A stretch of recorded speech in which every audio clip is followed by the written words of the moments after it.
Just you and me, Just the two of us. two of us. Why don't you turn the camera on, man? What are you afraid of? I'm afraid I were the only one in the meeting. You got a private lesson today. What's up? Hey, you're wearing a wife beater. Are you beating your wife again? I mean, a what? Why is what? Are you a wife beater? What is that? What you're wearing today? That's called a wife beater. I understood white. I didn't see any wife beater. Peter. Okay. Are you beating your wife again? That's what I heard. In the gym. Sorry? Oh, are you beating your wife again? Yeah. In Spanish is buscapleitos, right? I guess, yeah. Why not? Okay. Why is Peter? Wife beater. Yeah, wife. So that's why I asked, are you beating your wife again, or your wife is beating you? Whichever. I don't know. Maybe because my wife is absent. I took that in advantage. Where is the wife? She's in Carmen. Oh, okay. With the wizard. What did you work today at the gym? I worked on chest and triceps, right? Chest and triceps is a bad combination. No, both it's push upper body. Why? No, actually, my coach told me that it's a good exercise. It's not common, but it's good. Why? He told me. I don't know why. I think that's a stupid thing to do, because you're using both push exercises on your upper body, which means that you're not going to be exercising at your maximum percentage on that muscle group during the whole workout. So if you really beat your chest to pieces, you don't have any strength left on your triceps, because your triceps are a secondary group when you're using your chest. Yeah, you said that is except for butterflies. Except for butterflies. You like butterflies, one that doesn't really use a tricep, but for all exercises for your chest, you use tricep. You know, like if it's incline, decline, flat, dips, it's all chest and triceps. Yeah, but that one is shoulder, not triceps. What do you mean?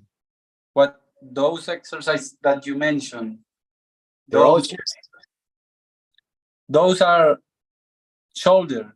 No.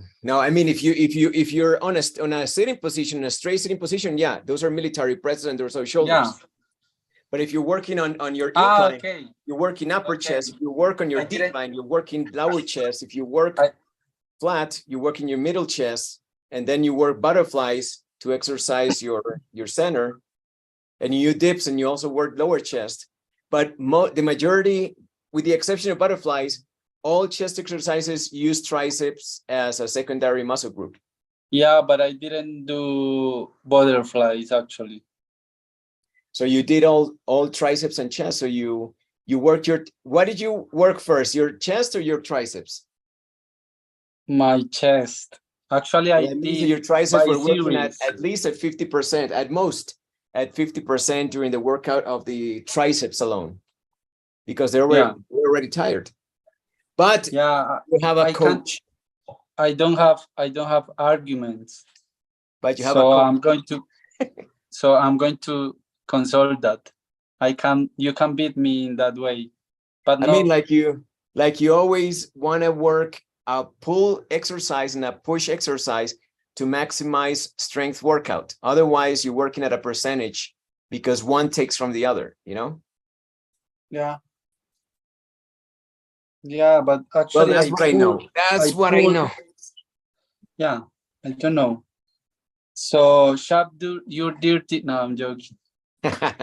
I've been working out with my son. I'm taking him to the gym, my older son, because I want to teach him. I want him to and not to teach him really. I mean, like I can be his coach because I worked out so much when I was younger, and I read. Yeah, I'm sort of a nerd. Actually, used to do chest and biceps and and working on back and tricep, but this month my coach changed those exercise. I don't know why actually. He said that it would be better. Okay.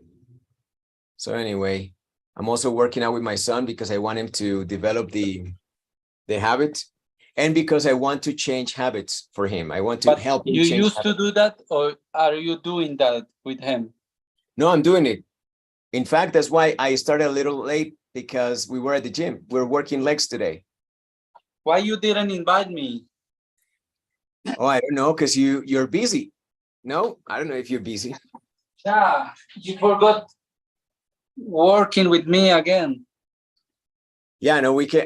Okay, I'll let you know when I go, and if you can, then. Hey, Johnny, what's up, Johnny? Hi, teacher. How are you? Good, man. How are you? I'm fine. I'm fine. Thank you, teacher. All right, buddy. It's good to have you. Thank you for coming. Thank you. Thank you for much. I wonder what's happening with the people today, huh? Crazy. Well, we'll do it, the two of us. Only 3 people. Only 3 of us. So let's do it. Let's do it. I'm not going to wait for anybody. We're going to do this. Yeah, now. We don't need anyone more. We're not going to wait for anybody. They don't want to come. Tough luck for them. Here's Mr. Johan Céspedes. Yeah. Here's you. Can you see yourself there? Yes. Yeah. Okay, cool. That ugly bald head. I want to quickly tell you about one of the many changes in my life. And this is when I changed the way I study English. I always used to go to different institutes and study with the usual methodology, and in one way or another I would spend my time doing the daily activities, but at the end I felt that I wasn't progressing.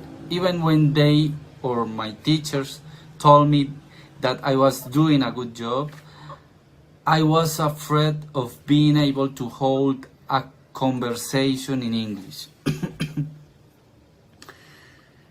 A couple of years ago, I won a contest in my company, and I was able to go to London for 2 months, where I learned the hard way that if I wanted to learn English, I had to do things differently. I have 3 on my mind, and the first one is that I always have to speak 100% in English in every opportunity I have.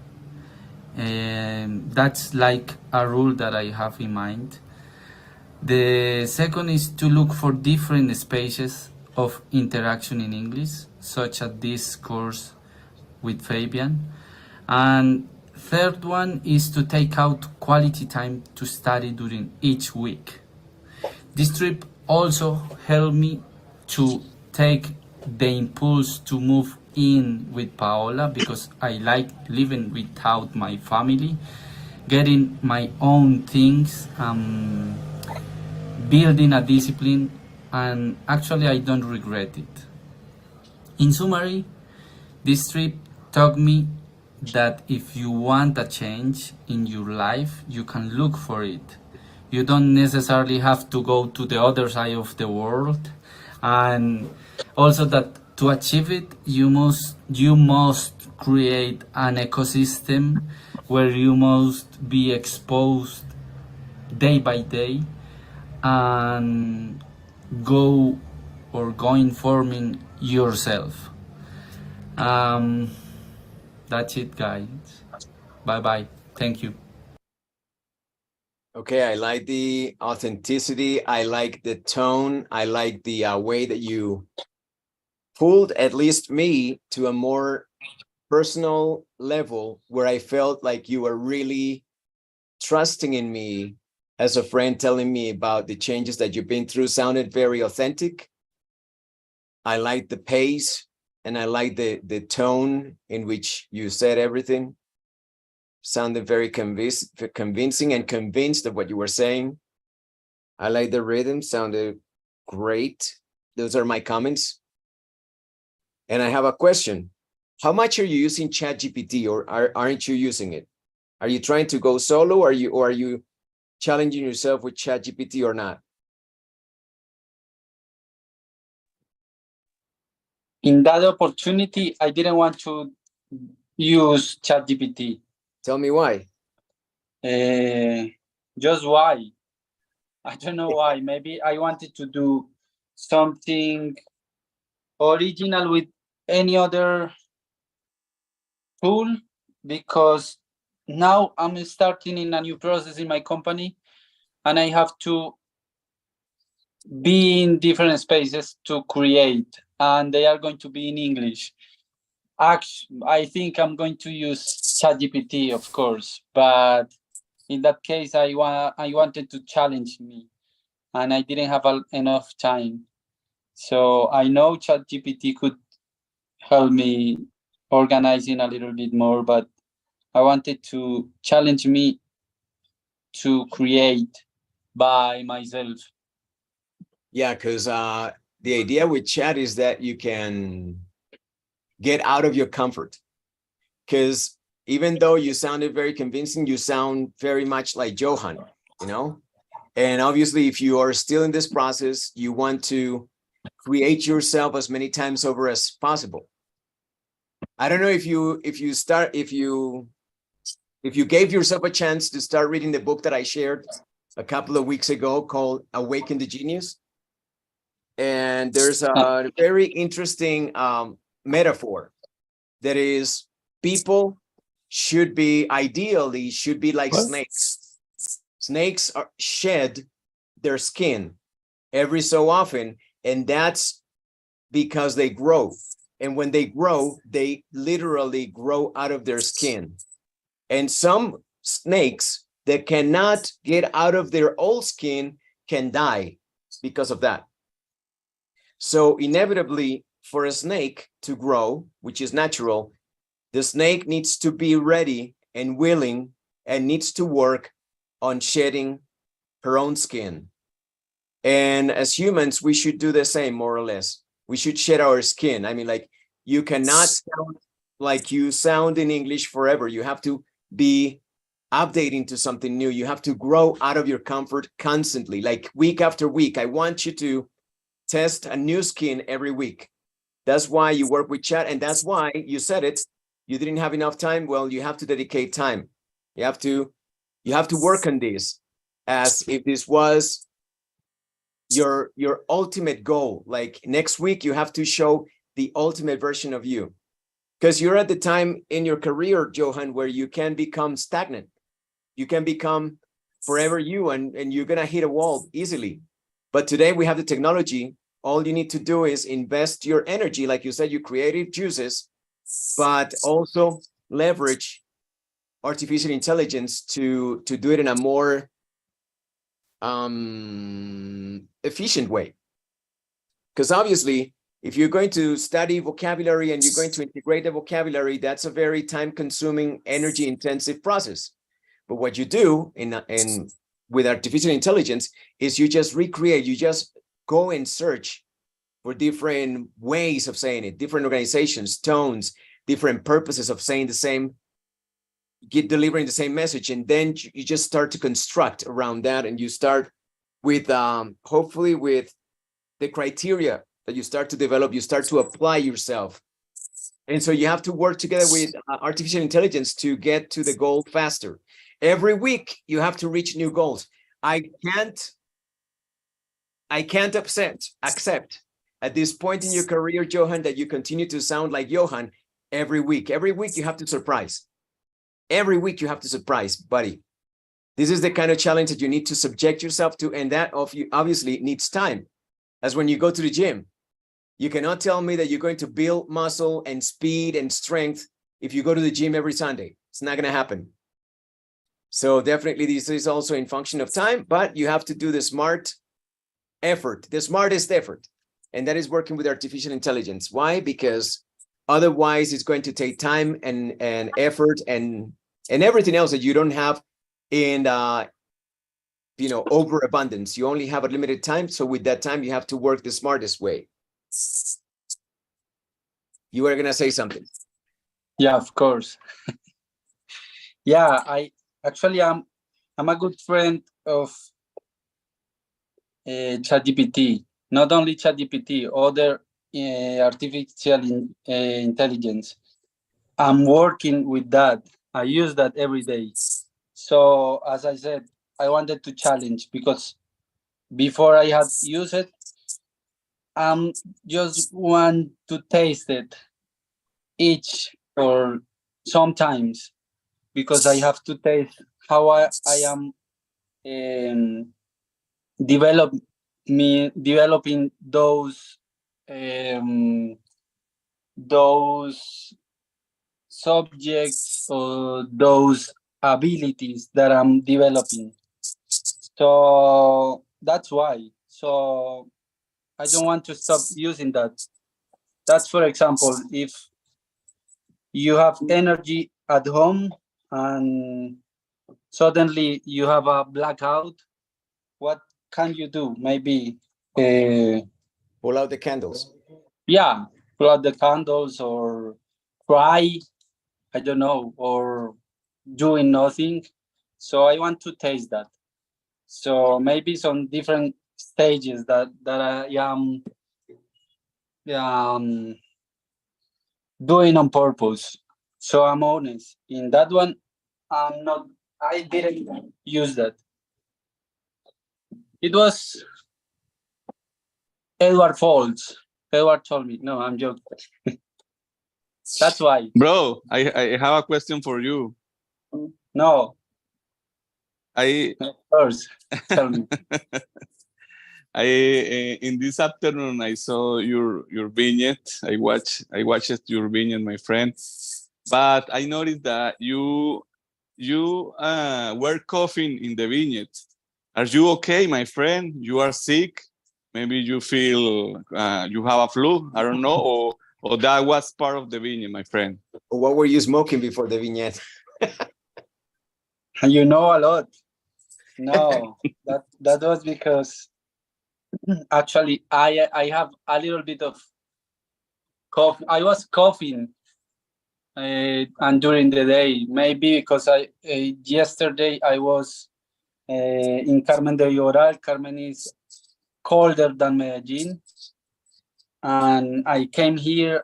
There was Fabian knows that the climate in Medellín now is really hot, so maybe the change made me coughing a little bit, but I don't have flu. I believe that I'm that feeling was okay. Johan, but I believe that was a strategy for you in this new vignette, a new strategy. No. Coughing. No. I'm not a good friend of doing those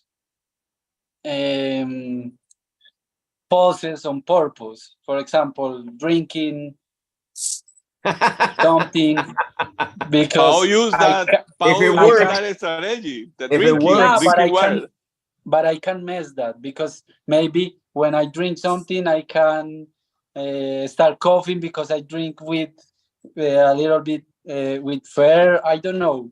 So I'm not like a friend of you those. can do those two things at the same time. No, it's not that. Maybe I'm not the friend of those things. I feel that are not like a Pao makeup in the car and driving and makeup at the same time. Yeah, I know she do that well, but I feel that in me is not natural. That is going to look forced and imposed and fake. Yeah. So I don't know. But anyway, I think that what Johan presents as his arguments and what he is doing, his process, I think is very smart, and I like that, and it's very astute. That means that he's thinking about his process, and that is commendable, meaning I applaud that. On the other hand, I want to remind everybody that we are always in danger in the way that we reason the development of our English skills, because sometimes we're still operating under the old paradigm, meaning that you know English. Okay, and I think that most evident now than ever in history, we are making a new transition. We are shifting paradigms. We used to be people that worked to develop our knowledge, and companies hired our knowledge. For us, as the package, the whole package, we had knowledge. So we were called knowledge workers. And I think that in today's environment, that is out the window. Really, it doesn't matter what we know anymore. What matters is your criteria, how you know what you know. Or in this case of the vignettes, how you transmit, how you impact. Is not what you say, is not the English that you know. Don't test that. It doesn't matter anymore. It doesn't matter how much English you know. It's out. It's out of fashion. What you need to focus on now is how you know it, is criteria, is what choices you make with the tools that are available. Leave the knowledge to artificial intelligence. As hard as it is for us to swallow that, this is the new paradigm. We don't control knowledge. Our knowledge equals minus. It's to the left of zeros. Really, we don't have enough knowledge in us anymore. Not even as a humanity. Pretty soon it's going to be demonstrable that humanity doesn't control knowledge anymore. It's going to be all artificial. However, what we need to focus, what we need to shift to is how we know, or how we use, or how we appreciate what is known. That continues to be subjective, and human beings are subjective. And that subjectivity is what makes things authentic and original. In origin, we're all individuals that think differently. We're not like artificial intelligence. Each one is an individual package, and we need to work on making that individuality be transmitted, be something that inspires, that persuades, that convinces in our authentic way, like you. But don't be measuring how much you know, but more like how you take decisions, how you decide to craft your point. It's more like a meta-linguistic approach to language.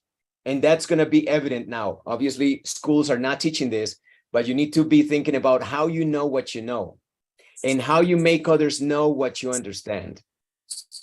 Johan has a question. No, it's not a question. I agree what you are saying. Actually, I have experienced this last week, because I had to deliver today a survey, and the people have to take or do the survey and answer 5 questions. And due to those answers, they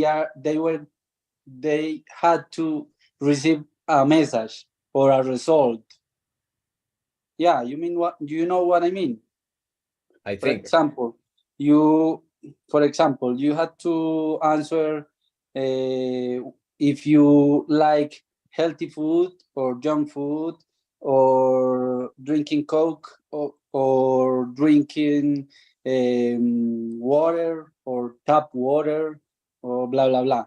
And due to those answers, you could be segmented. And I didn't have money, or we didn't want to pay for that tool. So I asked to ChatGPT, because in a normal search, when I was browsing, I didn't find that. Or the tools that I knew, I had to pay for that. So ChatGPT told me 2 or 3 possible answers or possible tools that could help me, and one of them was the solution, and I did that last night, and today I delivered that, and it was a success. All the space. So it was because I didn't have other option. So and he's I not knew cheating, really. He's not cheating. No, because it was your criteria that decided which tool to use. Actually, I asked as I could ask to Fabian if he knows one tool, and he told me, but it was ChatGPT. I prefer talking with ChatGPT than Fabian. No, I'm joking. No, it's true. It's true. I mean, no. There's no competition, and there's no competing anymore against ChatGPT. It's impossible. You are my favorite. Unless you have your own personal twist. If I add my own personal twist, it's not going to be the same as ChatGPT. And that is the variety that human mind represents. That we can be completely crazy if we want to. And if it works, if crazy works, that's fine. I mean, like, think about Pablo Picasso, crazy paintings. It worked. It worked. Guy was a genius, but everything looked crazy, right? So crazy that it created a whole new movement and a whole new type of depicting arts called Cubism that didn't exist before. What was the guy eating, smoking, drinking? I don't know, but it worked. Edward. It, original, authentic. Hello, everyone. Hey, Juanca. I apologize because I'm late and I just watched. Are you recording? No. Yes. I just watched. No. Yes. I think I'm cured. Please. Excuse me, buddy. Sorry. Go ahead. Let him talk. About I can talk about the Johan's vignette. Please. For Okay. sure. Everybody against Johan. Peaches and forks and in peaches and torches. We're gonna lynch Johan. My today. opinion. Yeah. My humble opinion about Johan's vignette is honest, is a good work, and it's a kind of work that mention the kind of people that he's a disciplined, a committed, also a resilient person in your activities, in your skills. So the situation that I have watched, or I have seen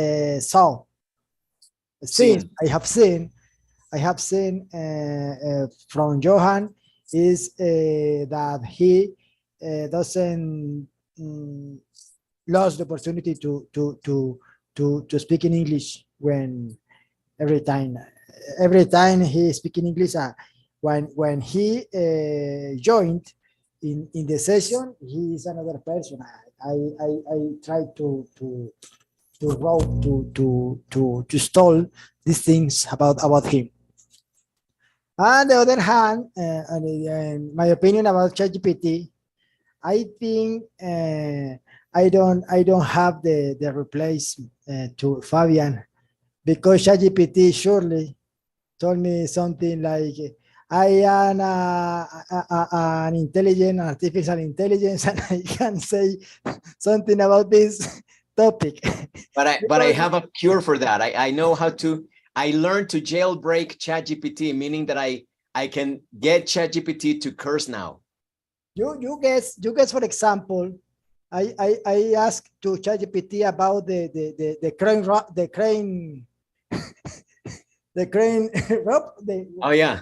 For example, no. The winch. Exactly.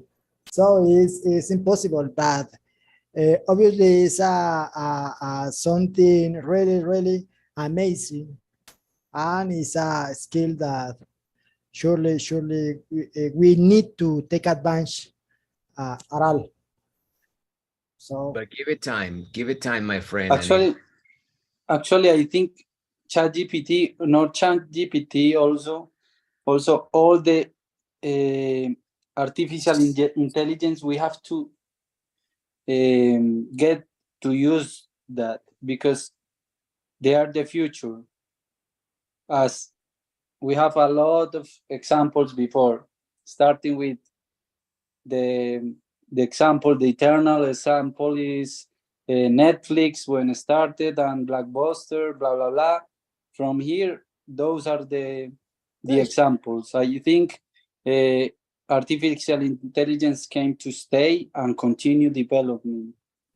So it's not only ChatGPT. There are a lot of tools that we can take advantage of.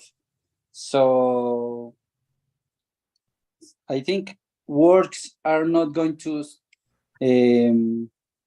disappear for us. Maybe they are going to evolve. They are going to get in evolution. They are going to transform. So we have to get to use that. And thank you, Juanca. So I was the person that always tried to talk in English, but I think as the old tools, now I'm not the only one in this group that talk in English. Now are all the people. I don't know when, but I'm not unique now. I'm in danger. okay. So now Johan, all of you talking in English, and I'm not disagree that other people talk in Spanish, but I think we have to try to communicate in Spanish. We can say, "Hey Fabian," or "Hey Edward." How do you say No. enredado? And Fabe or Edward told, "Yes, my friend is tangled up," or blah blah blah, or blah blah blah. We can talk in Spanish, but we have to always take that in advantage. Because after all, it's our language, two languages that we need to learn to just handle as one. It's just language. Yeah, and we finish that class and we start writing emails in Spanish, talk with our family in Spanish, and it's like a switch that we have to take all the time in advantage. I don't have any problem that Edward always talk in Spanish, but I feel that he is not like taking that in the 100% of Fabian, and we have to take that in advantage. We have to make that our effort to buy Juanita's shoes. For sure, absolutely. Yeah. That's right. Yes. That's right. And the foil paper that Fabian buys every day. Johan, my friend, regardless your vignette in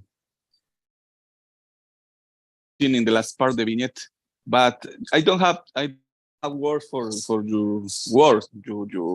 You did a good vignette, my friend, but in the last part, I noticed that you were run out of the air in the last part. That you were speaking when suddenly you run out the air. I don't know if I noticed that or someone noticed that point. I don't know. I think there were two reasons why. One were that Merlin was biting my foot. No, I'm joking. One was that I was running out of time. Also, I was running out of time, so I had to like talk quicker, and maybe I was near to start coughing again. So I have to blah blah blah. Goodbye, and that's it. Yes, I think those things. I didn't want to record that again. I do that in like 4 times, but I noticed that. And when I was running out of air, I mispronounced the last words. So yeah, the last part was like, Yes. I was lacking of without rating. Of beating or what you mentioned that. So I was lacking a little bit of rhythm. Okay, my friends, I got it for your explanation. Edward, a black point in the white carpet, in the white blanket. Ah, please. Actually, I wouldn't like if I do an excellent job, because maybe in another space I can do that. I prefer that you tell me. Yes, and yes. Be aware of that. Oltano, good job, buddy. You're the best. You are rock. But yeah, I believe that we need to take out the black point sometimes. Yeah, of course we have to. That's just kidding. One good way to master English. All right, and now the hard questions. How did you manage to capture your audience's attention? What did you use from here? It's a general question or only for me? For you. For me? Yeah. I thought you were finished the questions. Can you repeat that again? Look at am I sharing my screen? No. Oh, give me a second. Okay. Yeah, capture your audience's attention. Yeah. A, B, or C. Did you use any of these? Yeah. Which one? Give me a second, please. Hold your horses.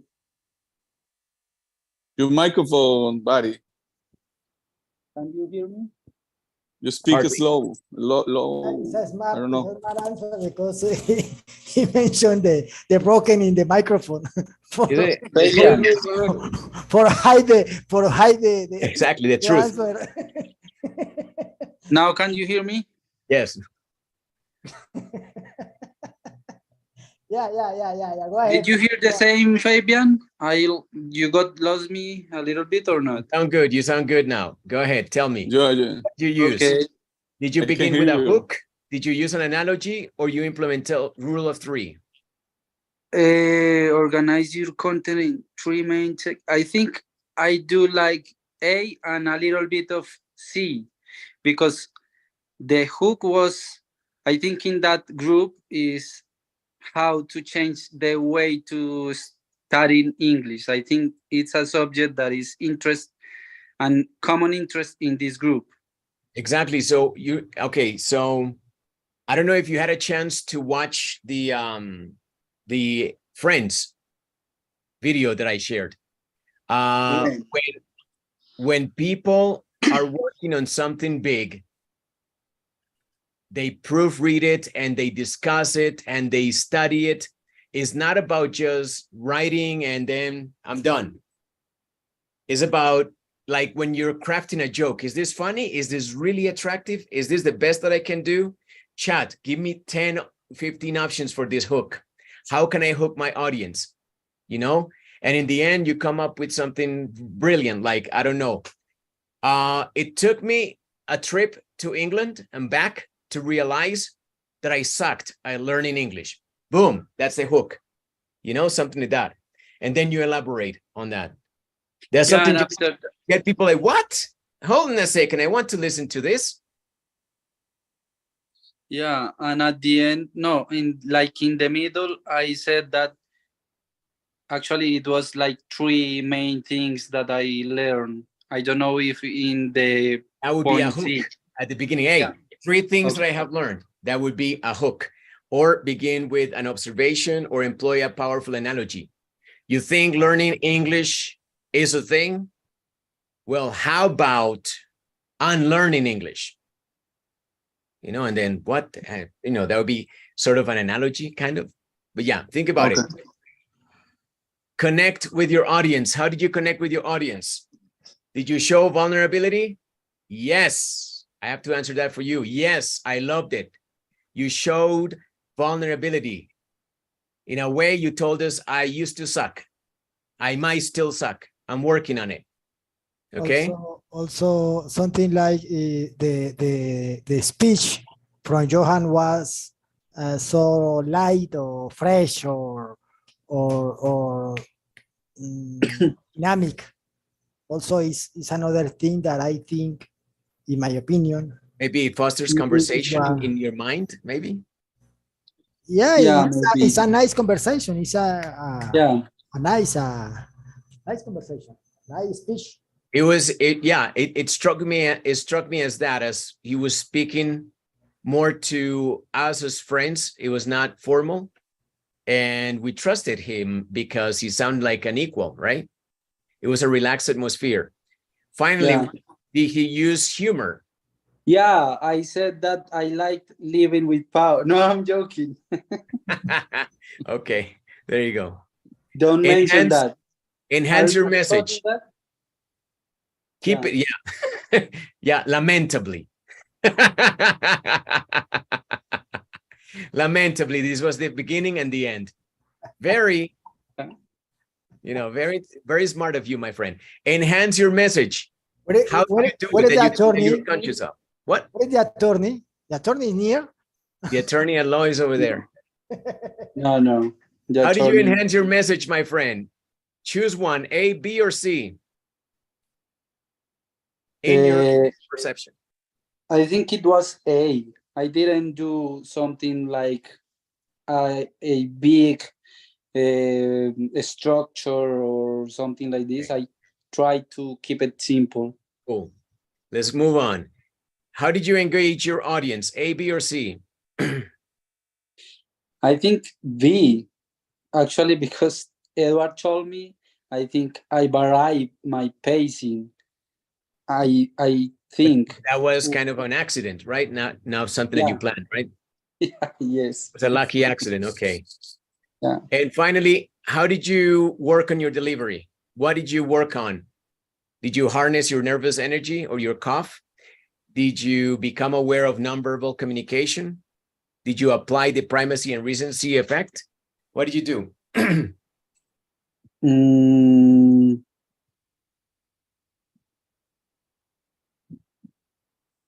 I think I always, or majority of time, I use the first one. Okay. All right. So when you tell me the majority of time, then I want you next time to use B or C. Okay. Aware, like being completely aware. And this is what I'm talking about when I say that we have to lose focus from the language. Leave that to ChatGPT. This is your criteria. Next time, you're going to break the mold and start looking for nonverbal communication hints, cues for your presentation.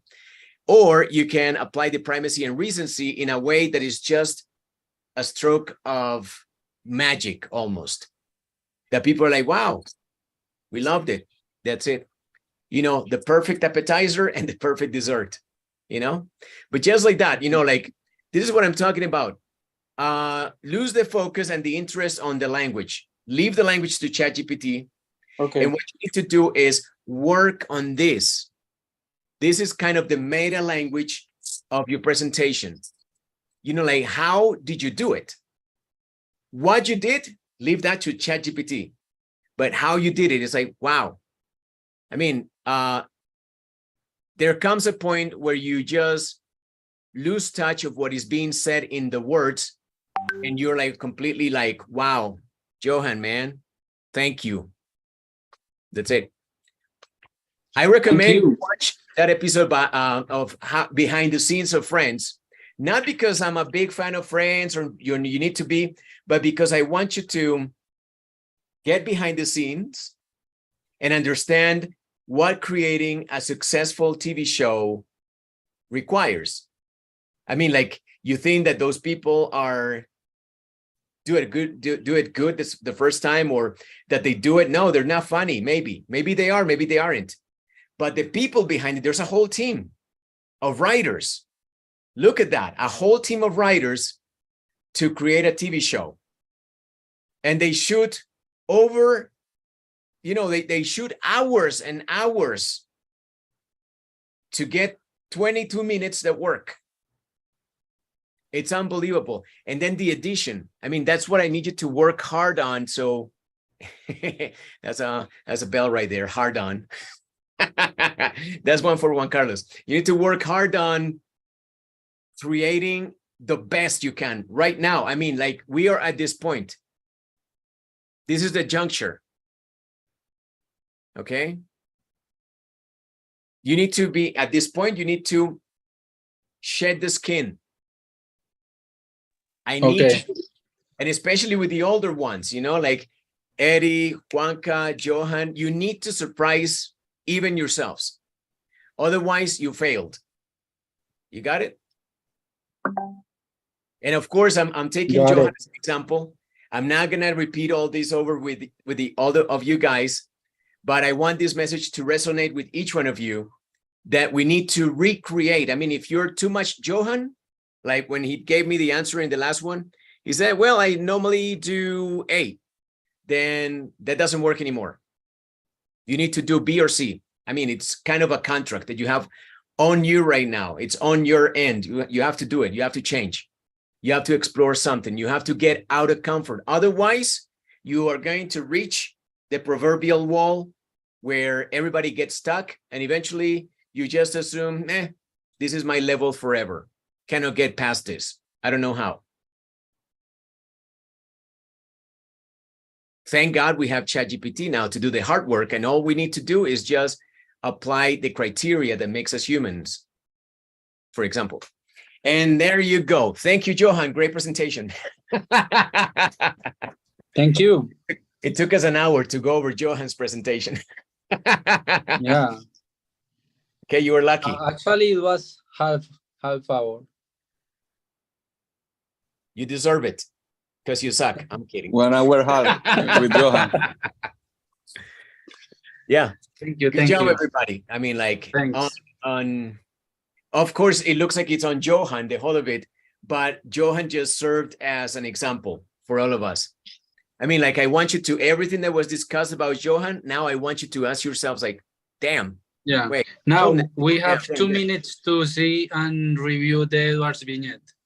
1 minute, no problem. I mean, Johan, you have to ask, I mean, like, Eddie, Juanca, Johnny, you have to ask yourselves the same questions I asked Johan, like, capture my audience's attention.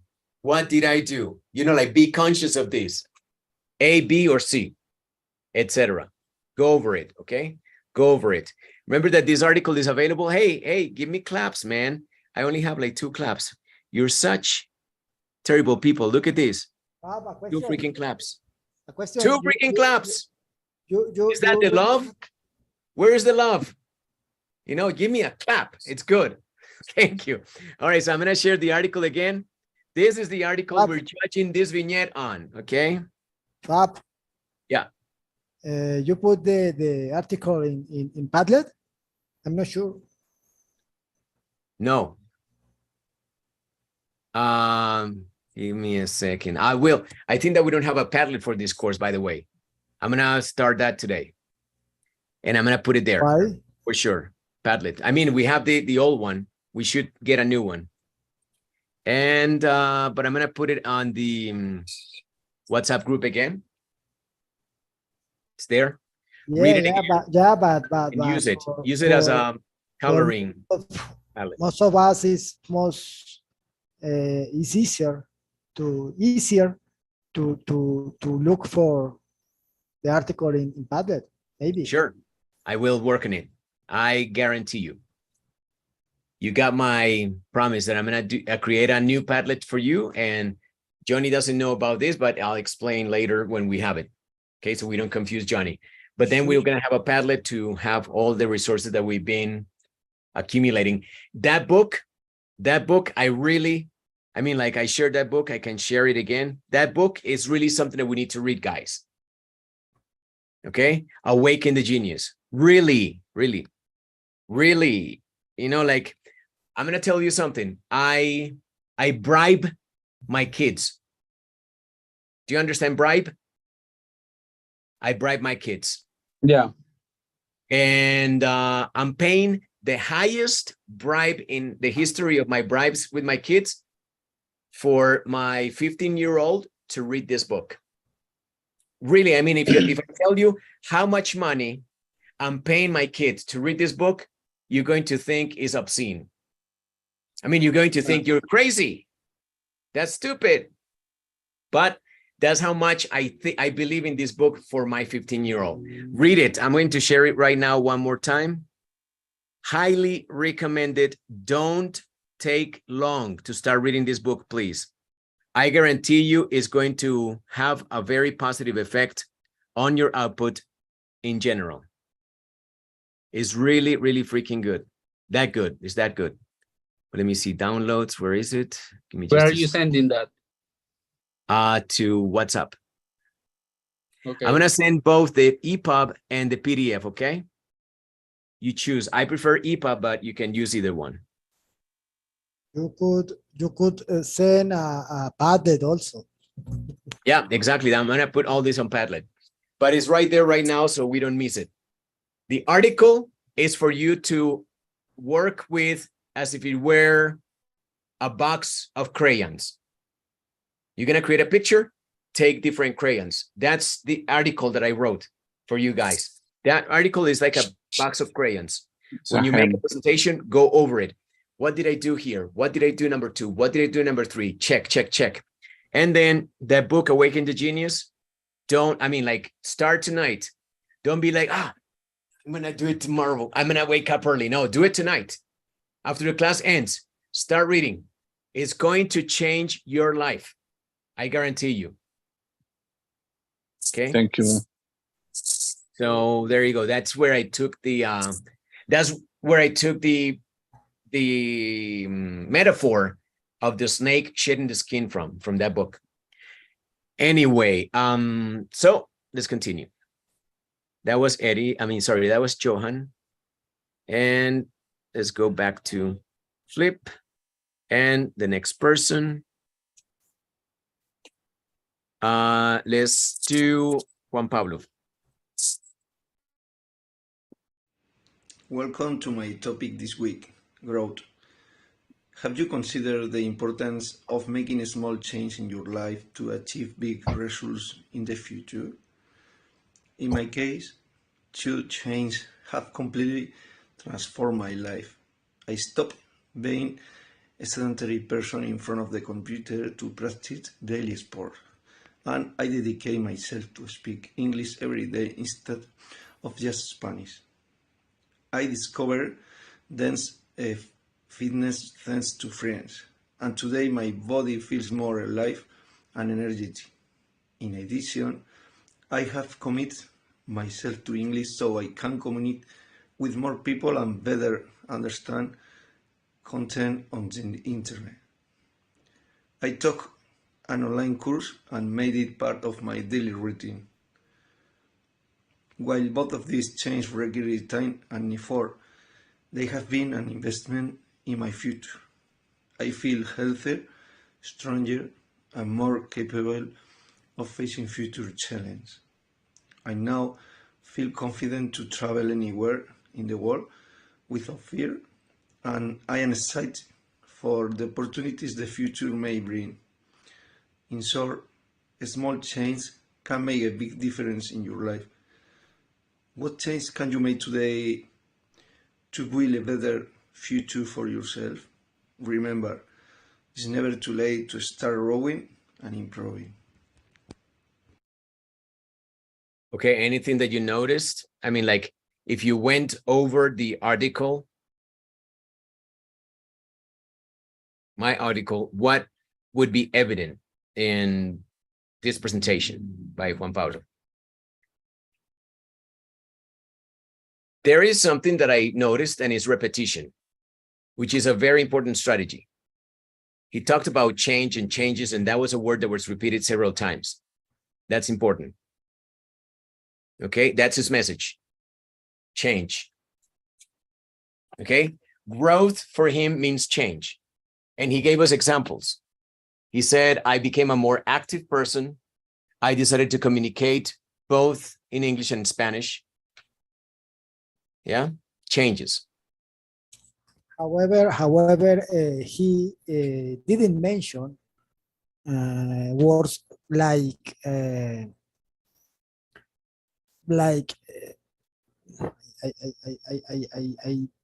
lost my idea. The main idea is sorry. No, he didn't mention laws that is evident in his message. He mentioned about the small things is the way to transform a big target, right? But he didn't mention discipline.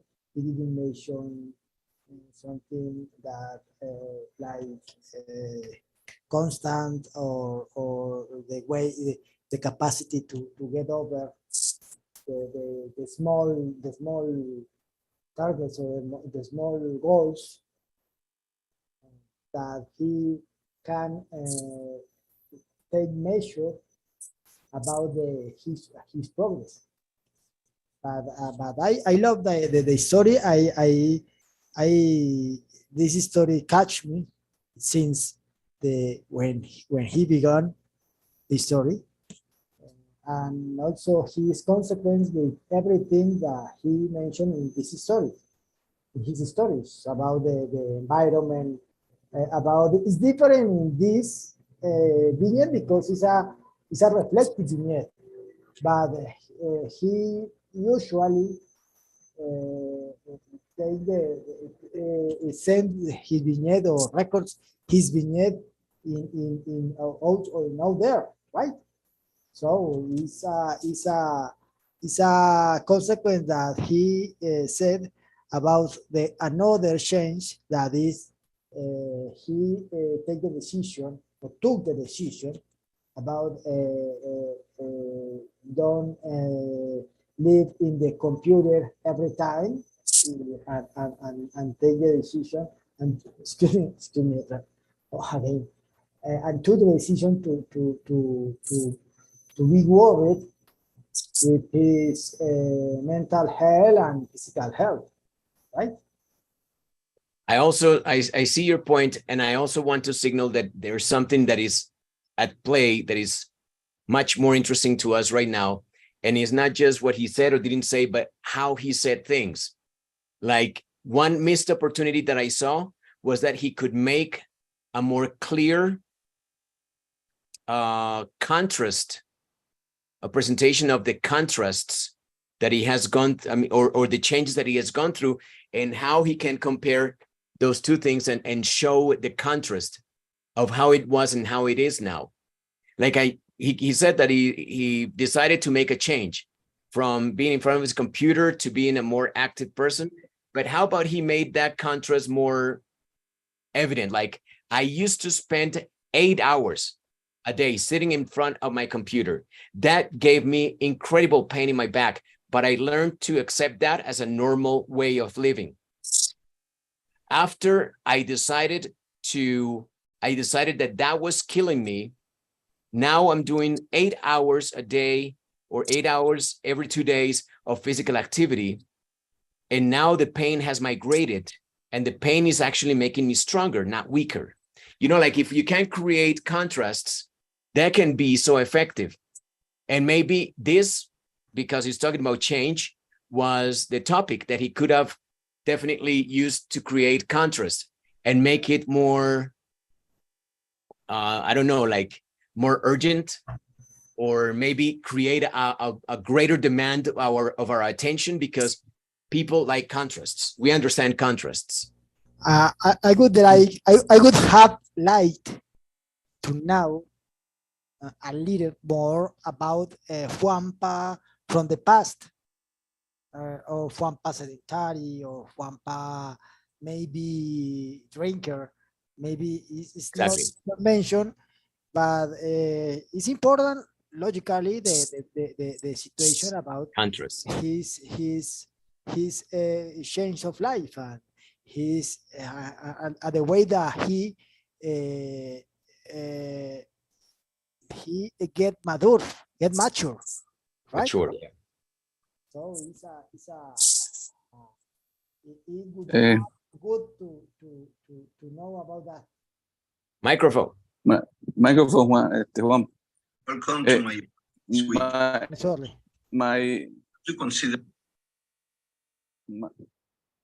my point of view. You can hear me? Yep. Or looks? You can hear me. Yeah, you were breaking out, but yeah, try. Okay. My point of view is not about the topic, the Juanpa, or the context that he is speaking. He was speaking. It's about the progress, the Juanpa, the continuity. For example, Juanpa came to make his vignettes without fails. Juanpa always make his vignette, and he has a continued process that he has helped him to improve a lot his pronunciation, a lot. Yeah, and pronunciation. I like that because Juanpa doesn't have a good pronunciation, but since Juanpa started the process with the vignettes, day by day, Juanpa has improved a lot his pronunciation, and that I wanted to rescue that point of view for me, for Juanpa. It's my thoughts, yeah, and that's it. It's my point of view. I think that in this area, he needs to work a little bit more on this. I think that normally his contributions show us the good things that he has learned to apply in his life. He teaches us a lot of things. He gives us tips, and he's obviously an example for us to follow. But I think that just as an exploration, something that I miss sometimes is to show more of that vulnerability, like Juan Carlos was talking about, like give us a more clear picture of what Juanpa was before. You know, show your vulnerability. Obviously, this is just an invitation because not everybody needs to necessarily feel confident and comfortable talking about, you know, the least glamorous part of our lives. It's a decision. I cannot tell Juanpa, tell us what you were like before, because I wanted, maybe he doesn't like to talk about that part of his life. But if he could, I'm just pointing out and suggesting. For example, when I was convict. Exactly. I mean, the idea is it's a missed opportunity. Obviously, it's his own choice. But if it's something that he hadn't thought about, maybe when you take another look at your vignette, maybe be like concerned. Okay, am I showing my vulnerability? Some people are very good at it. Some people are really good at it. I mean, like you almost want to cry with some people, you know? But with Juanpa, we're like, yeah, we can. So how about Juanpa just taking that trip and cross that border where we see a different Juanpa and we're like, wow, Juanpa, really? But that's just a choice. It's a personal choice. I'm just pointing the obvious that maybe I'd never see this that much, just relating it to the presentation. Another way that is important to say about Juanpa is obviously the capacity to or the compromise with us to check every vignette. Yeah, for me is the only one. Fabian check everyone, but maybe because he's the teacher in this case. But he being a classmate watch every vignette that take up his opinion about everyone is a good point. Is another thing that obviously is take advantage in his improving, his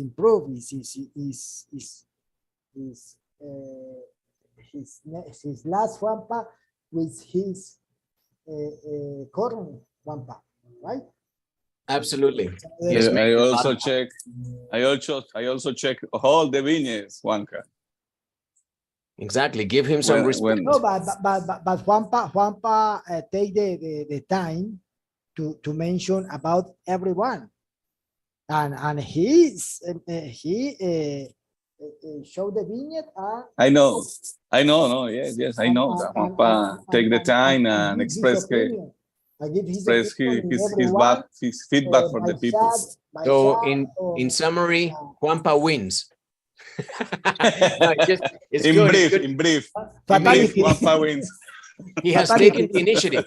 Like Juan Carlos said, it's not something that you need to do, it's not expected, but Juanpa has gone above and beyond the call of duty and has shown us that you can have that as a gesture to people, and people appreciate it. They're like, wow, Juanpa, thank you, because you don't expect Juanpa to take the time. I mean, like, also everybody who watches the vignettes of others, that's wonderful. This behavior encourage us also.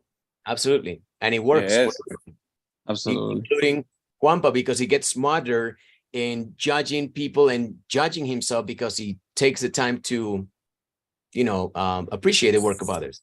Anyway, look at this. I see that Juanpa always keeps it simple. That's something that I have learned to appreciate. Is a very European way. They organize the information very tightly and nicely. I love it. I love his style. Personally, this is my favorite part of Juanpa. I also see the repetition of this strategic message. He's very good at it. What I don't see much is highlighting contrasts and comparisons.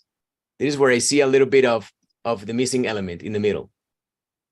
In engaging the audience, he encourages reflection. Absolutely. Sometimes he varies the pace, but it's not noticeable. And he uses signposting too. I think that varying the pace is his weak spot. Johan. Yeah, I agree with with all that you have said. I noticed that he was like doing good pauses. He was calm, a good rhythm. He takes his time. Personally, I think he has to improve a little bit in some words.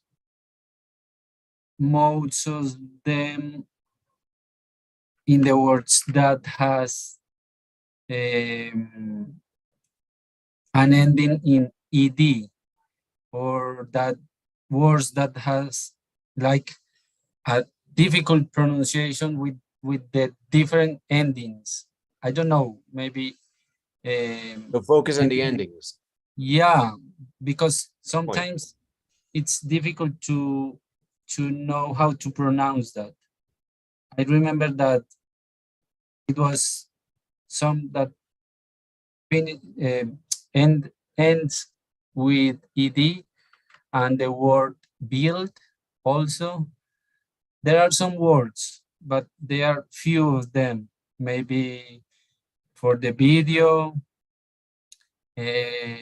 for example, have transformed, and other. I recommend like see again the video and take those And words. take a look at the maybe Fabian. Caption. Yeah, maybe Fabian in the review is the best like person that can review that. But that's my comment. Yeah, working on pronunciation is something that Juanpa still needs to work on, definitely. And he needs to dedicate time and attention to it. I mean, I guess that he has fallen into a certain comfort in his way of working with the language. And what he needs to do is take more time and study his own production and be more, let's say, critical of little things, and then work on them until they sound just perfect. I mean, he needs to get to that point, because definitely he's good now, and he needs to work on that. That's should be the main aspect that we can probably see. There's one more thing here in mastering delivery, and I'm sorry to interrupt you, Johan, and I'm going to let you talk in a second. I'm going to point out that applying the primacy and recency effect is what he does best. Where he can work a little bit more on is harnessing his nervous energy sometimes And that normally goes to the bottom of the pit right here, where it gets a little dark sometimes for him. Sometimes he is not aware of his nonverbal communication, and he's just too rigid. Like in this vignette, he was a little bit rigid. So maybe become aware of that, critical of that too. And I don't know if being outside helps, because we've seen that, then go outside. If moving, because we know that now he's a sporting man that loves to move around, then move around. Okay. If you want to do your vignette on your bicycle, do it. But I know that he maybe wants to read. That's fine, but maybe just read and walk around or do something, I guess. Maybe, just saying, because he seems to be sometimes like not completely aware of his nonverbal communication. And I think it's the time now where he can take that again to the next level. Johan. Yeah, and the other thing I was going to say is that I were a little bit of lacking of the words used to and would, that were like the premises of the focus on the video. Yeah, but I think that's a big no-no. He said in a message that he had like a problem, like a situation, a personal situation. Oh yeah, and he do like a good time to do that. And I know, but it's only that I know that he has like his reasons. Yeah, and I'm being completely honest about that. Just to piggyback on Johan's comment, it's a big no-no, especially for tests, for test taking. If a test demands that this be part of it and you don't do it, that counts as a big 0. I mean, like, some people can opt for that kind of mark if you don't deliver what is asked. You can give me a wonderful, moving, unbelievable presentation, but you didn't answer the question, you get a 0. Is that tough sometimes? Anything else, Johan?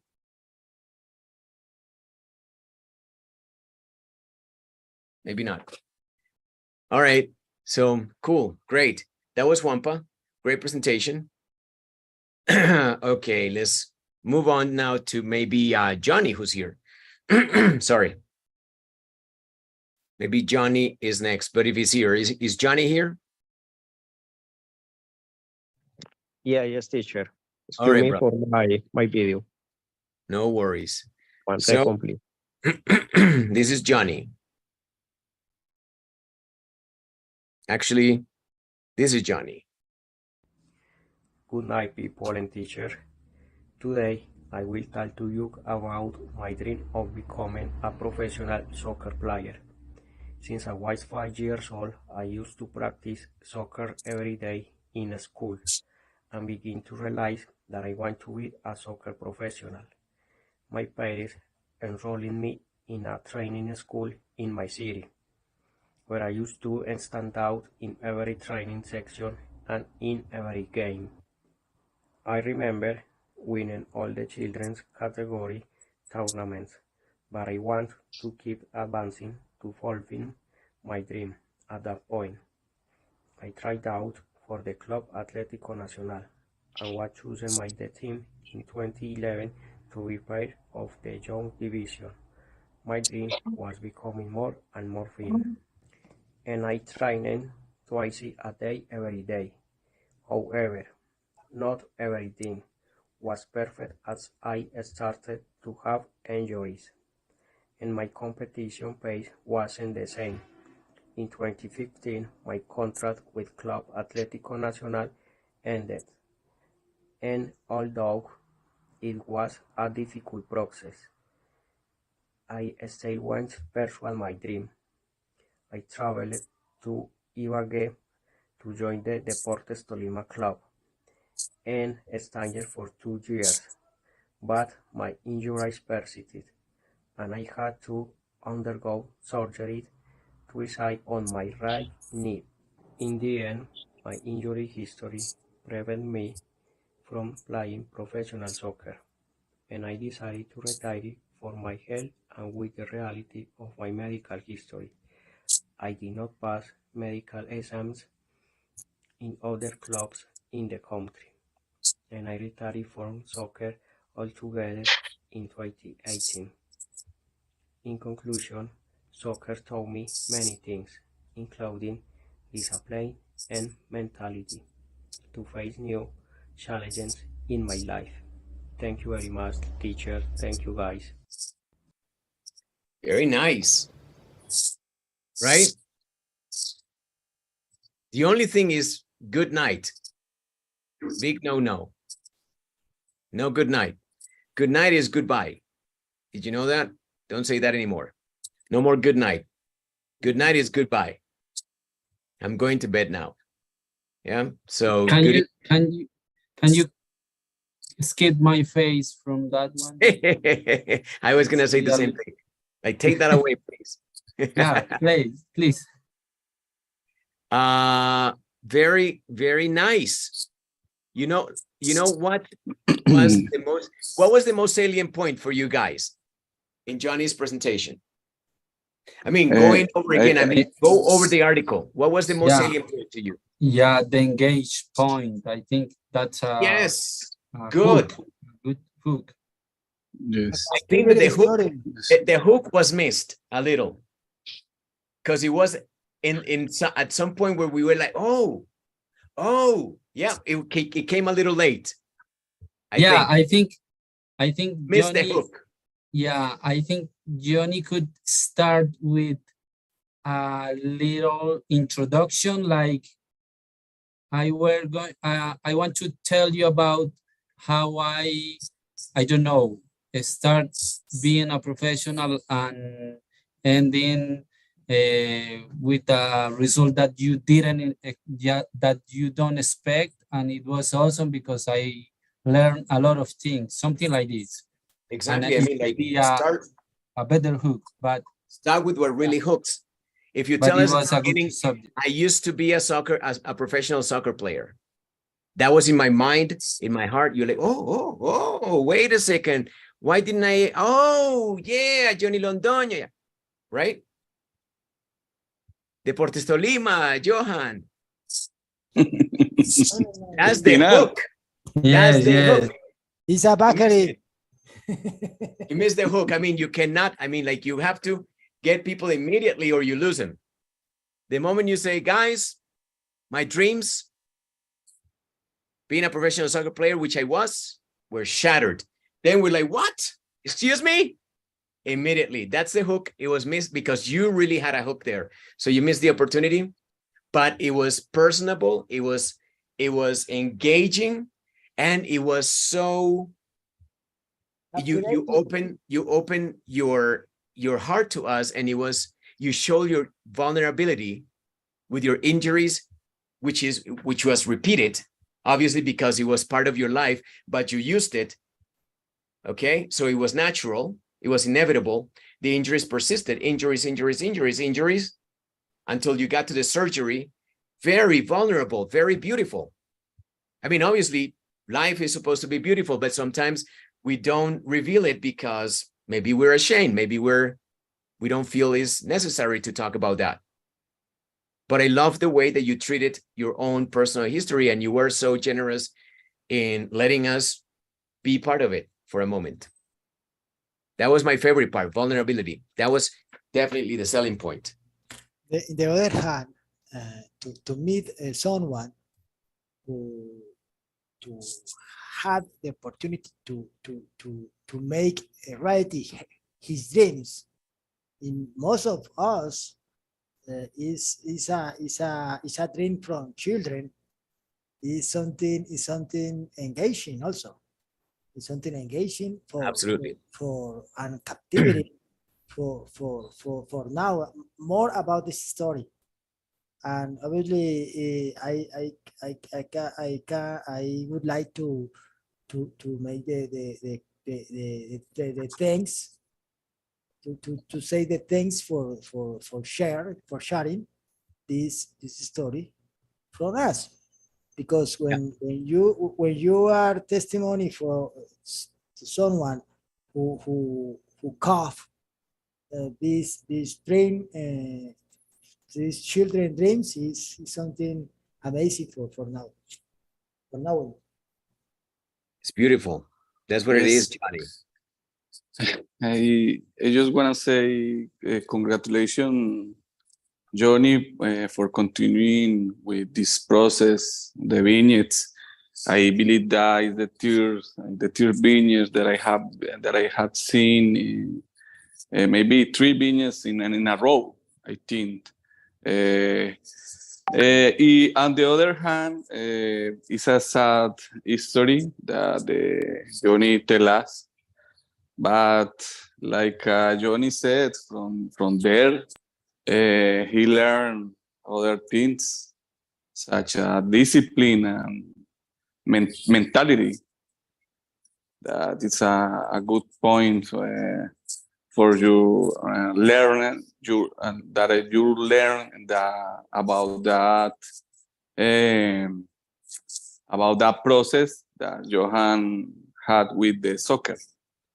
But congratulations, the third vignette in a row, I think, Fab, no? Yes, but this one was very touching and very.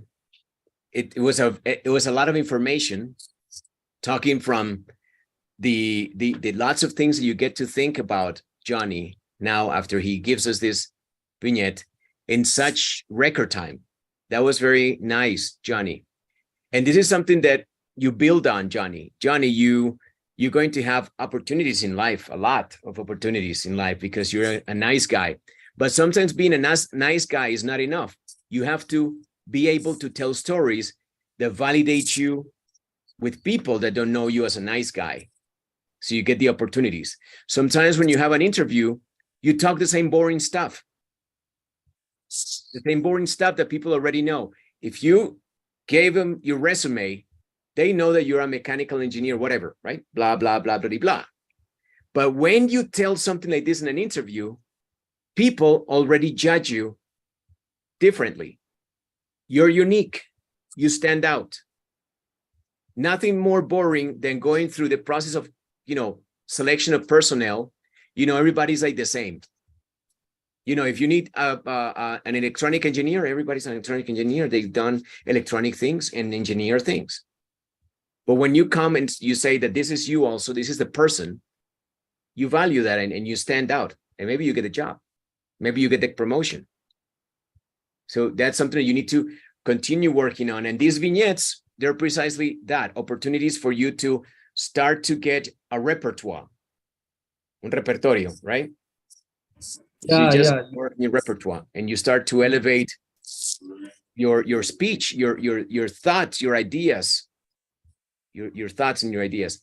Very thought-provoking, definitely, but you miss the hook. Very thought-provoking, very much, but you miss the hook. No analogies, maybe, or I missed them. Rule of 3 also missed, you have to focus on what you missed. So you start to make choices. Remember, I gave you a box of crayons. You didn't use purple, you didn't use blue, you didn't use yellow. Why? Because you like other colors, but try to add some variety and make something maybe more exciting. I don't know. Connect with your audience, definitely. Show vulnerability, your strength here. Foster conversation a lot. I want to ask more questions. Wisely use humor, maybe, but not so evident. Enhance your message. You kept it simple. I think that you highlight contrasts in a way, not that you were aware of, but I want to think that you did it because you were talking about your persistence versus injuries and your persistence versus injuries. And then eventually you decided to just let it go. That was a fight of highlighting contrast and comparisons. But if you are more aware, maybe you can even make it bigger. Okay. Repeat strategically. Yes, definitely. That was part of your life. Engage with your audience. Absolutely. You encourage reflection. Absolutely. Vary your pacing. Maybe it was subtle, but maybe because it was not monotone. I don't know. Maybe it was also the topic, but it was not a monotone. It was very dynamic. Maybe it was just the topic, but this is something that we can become more conscious of. Using signposting, maybe not so much. Okay, or yes, no, yes, you're right. I'm wrong. You're right. You did like I did this and next I did this and later. Yes, you post it. Delivery. If you're nervous and you harness your energy, then congratulations, because I didn't see you nervous at all. Were you aware of your nonverbal communication? Maybe a little bit less. You can show us more of how you felt, how it was, how you feel about it, maybe a little bit more. And primacy and recency, I think that you organize your information in a way that made it evident, but there was no primacy to be remembered that much. Maybe recency, the end was maybe more interesting at the beginning. That's again because you missed the hook at the beginning. And that's my analysis. Anybody else wants to join? Anything else that you wanted to say to Johnny? Thank you, teacher, for the comments, and Edward, Juan Carlos, Johan. This is my process, my third vignette, and I want to continue with teacher Fabian's and Edward, Juan Carlos, and other parents, partners in this English class. And thank you for this opportunity, for listening, and for you recommended for me. And also I want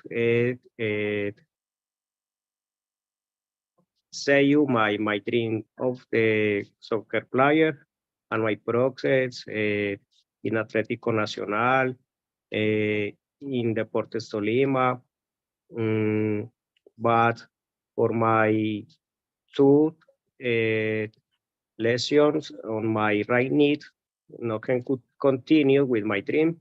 By now, my mentality is very strong for the business.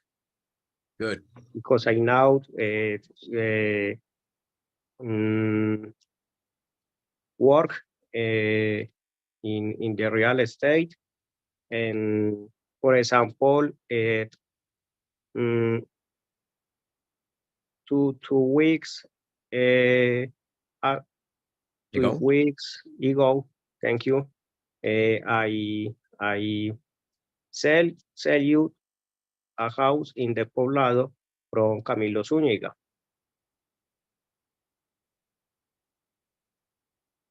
So that's good. It's good business. Yes, good business. From this process in my life from the football, soccer. Right. Good point. I mean, like you didn't let the failure of a dream kill you. And you know what they say, what doesn't kill you makes you stronger. And you're an example of that. Yes. Good point. Awesome, man. Yeah, congratulations.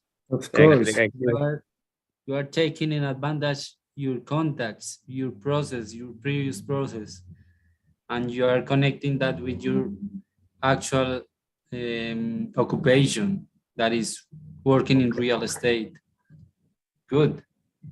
Yes. All the process in discipline is very important when you are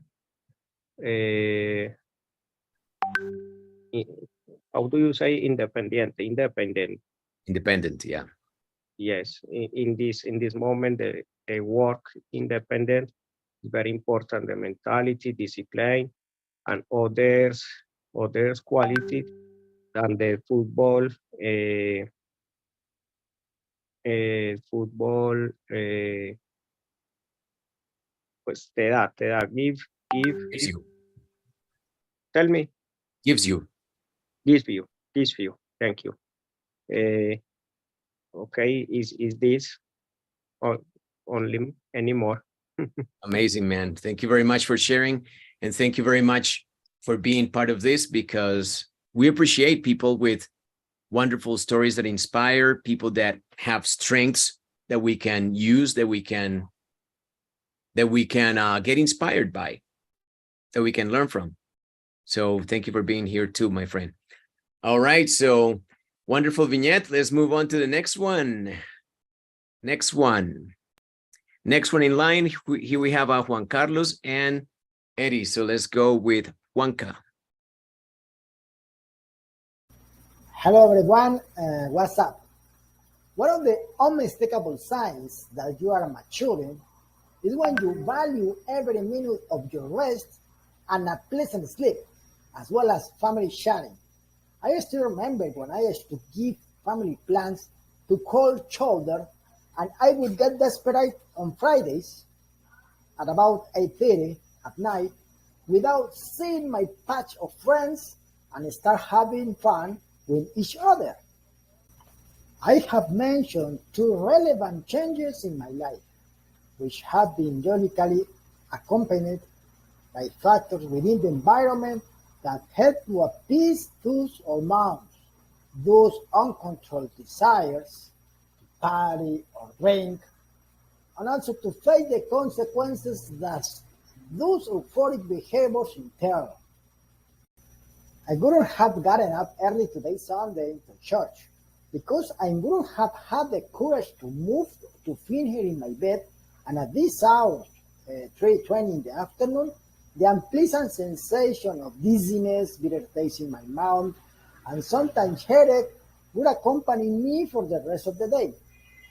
Of the things I appreciate and say, wow, how nice it's not to feel like this. The problems, escape fights, unnecessary risks, wasted money, junk food, abuse of the body and health, and a vicious circle that doesn't let you take off. I thought there are things I would miss if I were not 15 years younger and socially active. I recognize that life has been good to me. It has allowed me to enjoy the moments and has controlled me from situations that in other circumstances I might regret. Things in the future could change if I make relevant change now of place, or country, of activity. Undoubtedly, new challenges would have effect in a second chance in my life to socialize, to meet someone new, and would bring new adventures and challenges to tell. Thank you so much.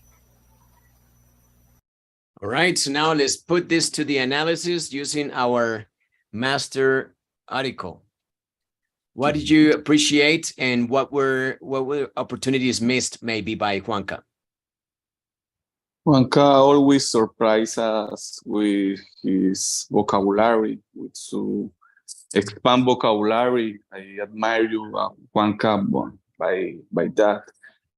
But my black point in this occasion was that Juanca, I rescued something, Juanca, in the last vignette.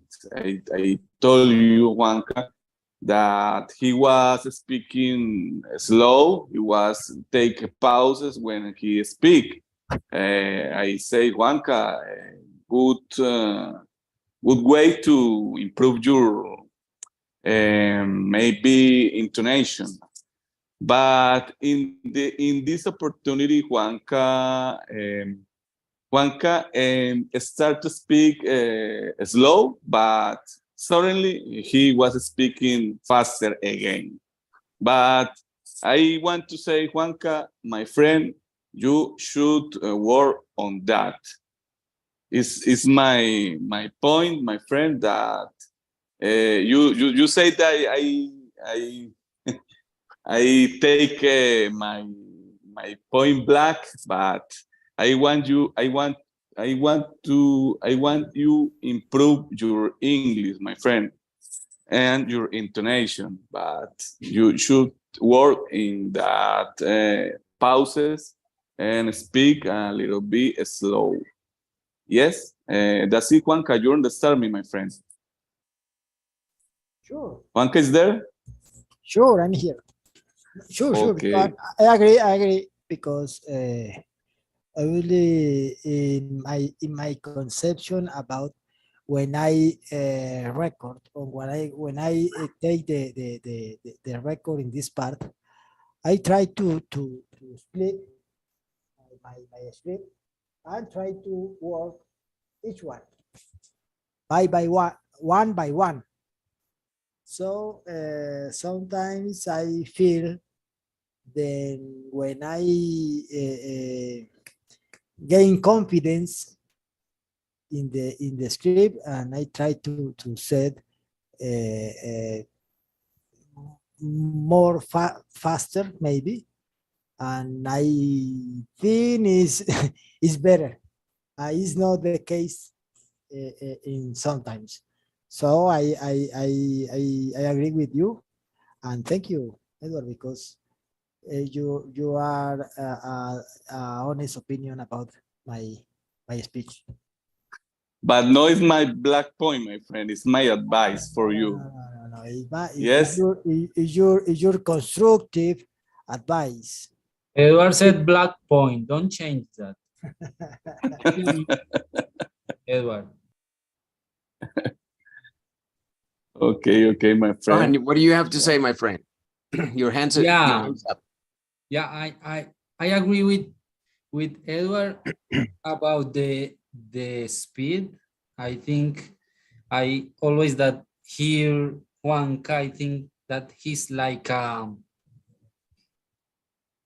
think he's a person that works on radio because he has a strong voice. He talks he talks well. He has good words, but I think that he has to pace his voice a little bit. But I think what he do is not bad, but he have to change a little bit the aspect just to try how it sounds, how the other people understand. I think he have explored a lot of that aspect, so he can change a little bit. And the other thing, I think he's giving more, as always, he gives more than the subject. I mean, Fates ask about used to and would, and he in some parts used the third conditional. I think it's not bad, but it's lacking a little bit of those particular assignments, used to and would. He used would, but with the third conditional. But as I said, it's not bad. He's given more than Fabian asks, but sometimes, as Fabian said, is a no, because he doesn't have the first part he asked. Is like Edward said, is a recommendation. And Fabian, tell me if I'm saying something that is not. No, you're right. It's pretty black and white. I mean, there's no point of argument. It's a job. Pretty much, you have to do it. If you don't do it, you fail, and that's not me. It's just regular, like code of conduct. But that's it. Now, the thing about this article is that it helps us to try to break the mold and be a little bit less, and in being less, you can be more. It's like you lose yourself, and by losing yourself, you find yourself, because sometimes you become a person that is predictable, and that's because it's easier that way to be accepted, maybe even by you. Sometimes it's hard to accept a different version of you because doesn't feel natural or normal, but we have to try it. That's the way that we grow. So that's why I say lose yourself to find yourself, and that's what this helps you with. I think that you missed the hook.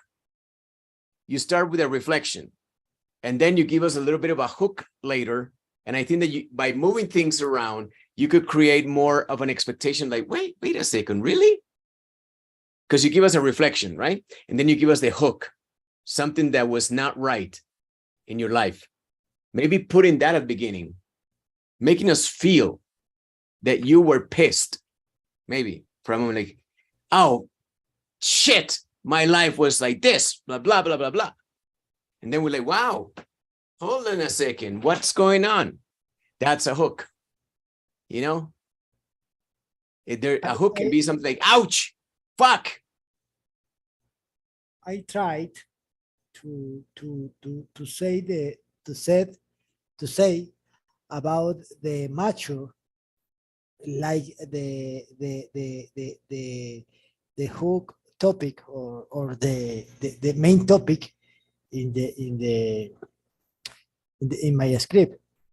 But it took time to develop, right? Yeah, because it cannot take time. It's gotta be boom. Because I start with the idea that in this season in my life, in nowadays is normal and is most valuable for me. Gain the time for sleeping, the gain to resting, to sharing with my family.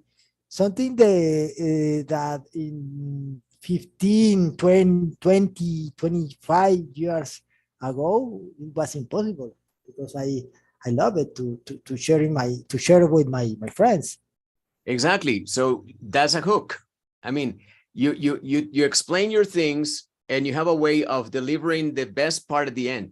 So my recommendation is flip it over. Say 15 years ago, 25 years ago, for me, it was impossible to sleep because I love to hang out with my friends. That's a freaking hook. Hanging out with friends, I loved it, but I didn't sleep. I wouldn't sleep. That's a hook. Because then people are like, wait, what? That's a hook. But your normal way, which is not wrong. All I'm doing is this. Like, don't do it always the same way, because you need to grow. If you always do the same, you always get the same results. In fact, that trying that over and over is a definition of lunacy, craziness, trying always the same thing and expecting a different result. So try to redesign yourself. Do the hook better. You employ powerful analogies. That is clear. That's part of your language. I like it. Rule of three, maybe you do, but it was not salient, not something that I can remember right now. You definitely connect with your audience. You show vulnerability a lot. You're very open about your life. Okay. And that fosters conversation, definitely. You always manage to use good sense of humor. You're very good at using humor. You're very, you have a way to craft things into jokes sometimes, and it's very good. It's very pleasant. How did you enhance your message? You can keep it simple sometimes. You highlight contrasts and comparisons. You do. I felt that. You repeat it strategically. I think you do too. Not in the forefront of my mind about this one, but yes, I know that you do. Engage your audience. You definitely, absolutely. This is your strength. You encourage reflection. You do that very well. You're a master. Where do you fail? Varying the pace, as Eddie pointed out. So that's what you need to focus your attention on now. Okay, I gotta vary my pace. Am I going too fast? And okay, on purpose, just slow down. And it was my friends. My friends. It was all about my friends. Where was me? And sometimes in the composition of music, something that I learned from the book, in the composition of music, what really makes the music sometimes is the pauses in between. The absence of sound is as much part of the symphony as the sound itself. And so work on that, on the pauses, on the spacing, on purpose. Okay, so try to make the pace variation, the slowness, be part of your message. My friends, it was my friends. My friends were everything to me. But where was I in this equation? Nowhere. Because where was my sleep? Where was my well-being? I didn't exercise. I woke up at 3 on a Sunday. Where was my Sunday? It was gone. something like that. You know, like try to work that more, and you're gonna be, you know, explosive, because this is your strength, this is your weak spot, or like Eddie says, your black spot. Whatever. Okay, that's the idea. You get that, right? You signposting, you do. I think you do. Master your delivery, harness your nervous energy. Maybe that can be this. Maybe work with that, enjoy it more, enjoy that need to speak and to feel, and try to do the negative. And encourage yourself to just be for a second, like enjoying your silence. Because that is drama. And you know, I like drama. Yeah. Beware nonverbal communication. You've worked a lot on that, and you're doing it very well. I like it very much. And that is something that is palpable even in your voice. I close my eyes and I can see that you have a lot of expressions working through your body. You can work more on that, of course. Apply primacy and recency. You do that very well. You do that very well. Absolutely. Boom. That's you, Juanca. Any other recommendations? Comments? Concerns? Juanca, what do you say, buddy? I appreciate a lot your comments about the vignette. I saw also is when I try to concentrate to add each part of the lyrics. I lost something about the script, and I try to get close the idea, because the idea is not where consequence with the last part. Also, I feel something strange with this part mentioned for Edward, because really I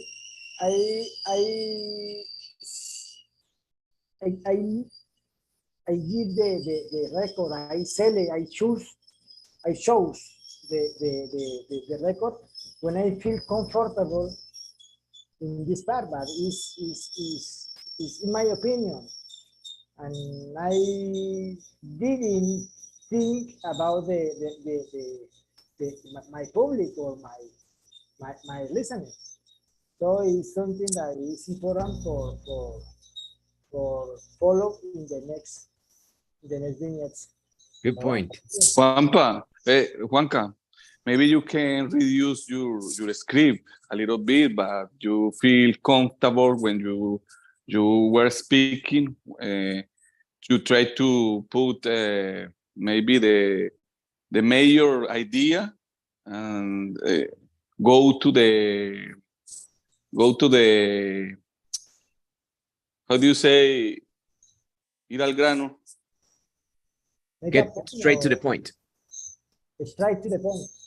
Straight to the point, my friend. Maybe you can try to do that, and you can roll off the time. Yes, reduce your script a little bit. Maybe it's an idea that I think, I don't know, you can put in practice maybe someday. I don't know. Okay, yeah, that's it. Just exploration. We need to explore more, because that's the way we grow. Once again, I mean, if you don't try something new, you stay the same. You cannot expect to keep trying the same thing and get a different result. So definitely we need to explore, get out of comfort, try something new, surprise ourselves maybe. Exactly. And I need to be willing to make the change. Of course, it's you. It's on you. It's on you now. You make the choice. The choice is at your feet. Just wear him. Good job, buddy. Good job as always. Congratulations. Obviously, we're pointing out something that is just extra. Still a wonderful production. But yeah, I think that with today's vignette, I want to transmit this message to you. We need to shed the skin. You're good, but good is not good enough. We need to be better than good now. Otherwise, we stay the same. And if that's the case, we can say bye-bye, because we either say goodbye, nice about it, be nice about it, or you're going to start to find excuses. Say, Fabian, you know what? Se me varó el carro. Something like that, something stupid. You always find excuses, but when you commit and you start to see progress, there's no way you're going to stop. All right, next. You got el capataz. Oh. El ex capataz, ya no da tanto rejo, ¿cierto? Ya no puya tanto. Hey there, in this vignette, I'm gonna share with you a change that I have experienced in my weekend routine. How I turned from a passionate football player into a couch potato. Well, guys, when I was young, I used to play soccer with my friends every weekend. I remember that I wake up early on Saturdays morning. I list up my cleats and I headed to the field for a few hours of intensity play. Soccer was more than just a sport to me. It was a way to spend quality time. As the years went by, my love for soccer decreased, and I started to prioritize other things in my life, like my career and my family. The thought of spending weekends running around the soccer field no longer caught my attention. Now, at my 42 years, I prefer spending weekends differently. I enjoy relaxing at home, watching series, and I find the comfort in the routine of ordering takeout and snuggling up on the couch with my loved ones. Guys, even though no longer play soccer, I still keep those good memories on the field. And why not the opportunity to play soccer with my son and teach him a little bit the magic that I still carry intact in my heart. Guys, that's it, and thanks for listening, and see you. Very interesting. I have to say, Eddie, you surprised me. I don't know if you surprised the others, but you surprised me. I have a couple of things. I really liked it very much, Eddie, very much. I really did. Very interesting. I tried to implement more vocabulary. Did you use ChatGPT? Yes. It was a huge vocabulary. I use ChatGPT about 60%, and the rest of the idea was me. But ChatGPT improved my vocabulary in this occasion, my phrases. Made you more conversational. It made you much more conversational, definitely. Johan. Yeah. He's going to speak. Eduard, do you have something? Tell me, Wari. You have something in your eye, or you scratch it only for do more interesting the video? I have a scratch in my eye in that moment. Okay. But no, so no, I don't want to cap the attention in the public now. I scratch in my eyes naturally. I'm just joking, man. So no, the real thing is that it was a good subject. You do something, I think, risk, because you wanted to have a hook with I don't know, for me it's something contrary, because I would expect, hey, I want to tell you how I turned from a couch potato to a professional football player or something like this. But you did with the contrary, and you caught the attention. So it was something risky, but I wanted to know how or why or what happened. So I think you do that well. And you use a lot of new expressions or not common expressions. I understand all what you said. And that's it. I think you made a change. You prioritize some things, and that was it. You have to know when to stop doing something, and that's it. Thanks, man. Thank you, Ari, for your comments, for your positive comments, Johan. The idea was to try to get out of the comfort zone, because I need to experiment something new for me, but try to put in my vocabulary, my new expression, like you say. I try to use expressions like no longer caught my attention, but for example, that expression that was new for me, and try to put in the script, and I learned something new. But it's a good strategy for me. And also the fact that you use new vocabulary, but it was not just vocabulary that you learned on the use level or the meaning level. You also took it to the pronunciation level. It sounded very good. Sorry, Juanca. No problem. The same way that Fabian and Johan said, I remind the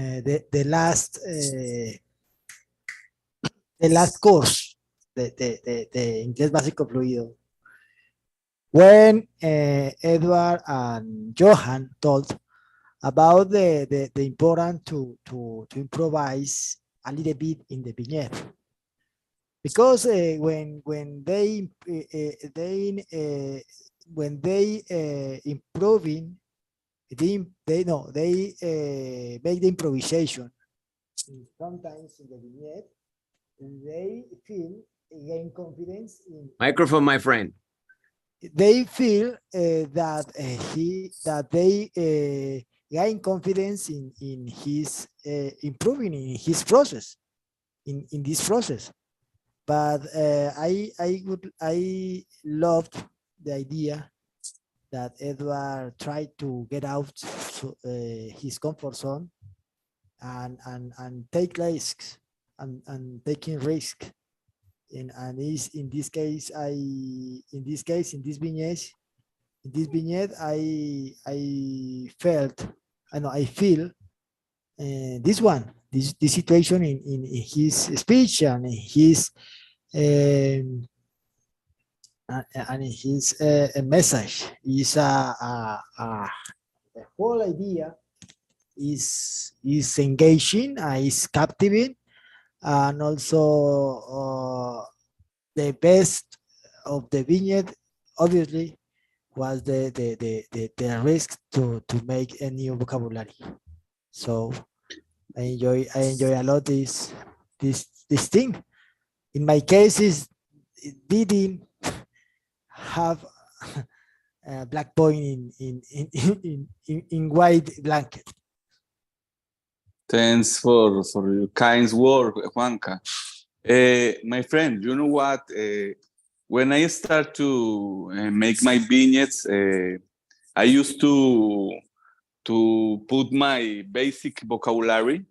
You know, I try to learn my script, and I told us, but I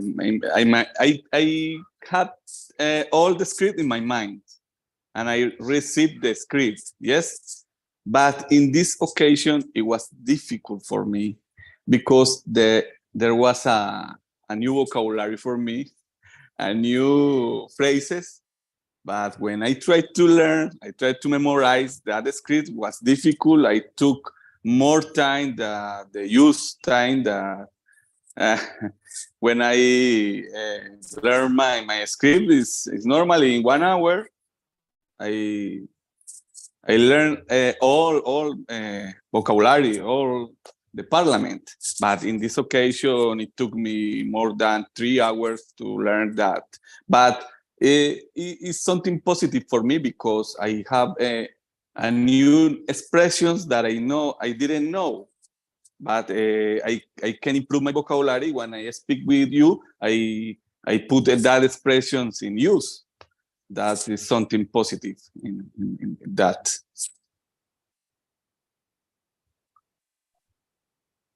You definitely broke the mold.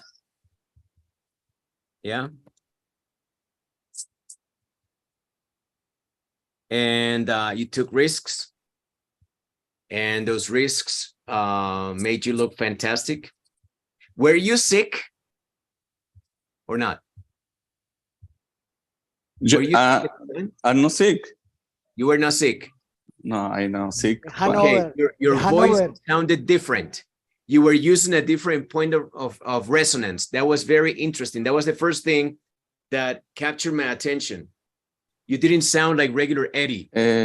Maybe you were more relaxed. Maybe you relaxed something in your throat or somewhere, and you projected your voice differently. It sounded deeper, like you liberated more space in the back of your throat for whatever reason. That was very interesting. Very. That was the most interesting. Fab, I think that my voice sound that way because I wake up early in this morning, 4:45 a.m. and I take out my son to the college because I came. It was early, and I tried to record my video that my voice was a little bit relaxing and so okay. So keep that memory, okay? Because it's not something that is attached to a time. Yeah, it was circumstantial, but try to keep that memory. You know, you relaxed something and you sounded differently. You sounded deeper. It sounded very interesting. I liked it very much. You didn't sound the same way you always sound. Okay, Fa. I'm gonna try to put it as a strategy in March. That was very interesting. Number one. Number two, yes, the colloquial use of language was on point. And the special point of that allegory, or that allegory at the end, that allegory of I want to show my son the magic that is still in my heart, that was wonderful. That was something that I would like to steal. That phrase was from ChatGPT. And like that phrase, and I put in context. And you approved it. You approved it. You said, yes, I like it. Because eventually, it's like I've said before, ChatGPT is a freaking beast. It's a horse. It's a horse with superpowers. It's like the beast that you hook yourself to in the movie Avatar. Just hook yourself to the beast. That beast can reach you. You can read that beast, and that beast makes you go farther, faster. Okay, that's one of the superpowers of the avatars. They're beasts, but they connect. That's what you need to do with ChatGPT. You need to connect in a way that you work better, the two of you, like a centaur. You know, you're part Eddie, part ChatGPT now. And that sound is like a monster. We have created a monster. You're right. That was very good. I liked it very much. Thanks, Fab. Thank you, guys. Let's go over the specifics. Did you begin with a hook? What do you think, Eddie? Yeah. With a hook. Yes? You're doubting it, so maybe work on it. Okay, good. That's the idea. Okay, if you're doubting it, something in your heart tells you, yeah, maybe I can work on it. Work on it. Did you employ powerful analogies? Well, an allegory is a powerful analogy, and you did it with the magical presentation of your magic in your heart that you want to give to your son. That one was covered. Implement the rule of 3? No, obviously you're not aware of that, maybe. In connecting with your audience, did you show vulnerability? Absolutely. Like Johan said, you flipped it all over and you said, well, this is me now, and you accepted it. I mean, you have come to the way to say more details. More what? The way to say details about the situations is something for short vulnerability, maybe. Exactly. Because in these cases, many times he mentioned about details about the situation in the past. Details, yes. Details in the past and nowadays. And he fostered conversation. I think he was humorous, slightly, right? Enhancing his message. I think it was a simple message. He managed to highlight contrasts and comparisons in a way. Yes, definitely. Repeat strategically. Yes. Encourage reflection. Absolutely. He varied his pacing a little bit more this time. Definitely. Use signposting. Yes. Master your delivery. Harness nervous energy. Definitely much better this time. Like I said, I don't know what you relaxed. Maybe it was because it was early in the morning, so it helped. Be aware of non-verbal communication. I liked it very much. I liked also what I saw in your body. Okay. Again, we only see this part of your body, so maybe try to experiment with showing us more of your body, not in that way, in the other way. Okay. Just kidding. Absolutely. I'm gonna try. Yes. Primacy and recency. Did you apply this? Be honest.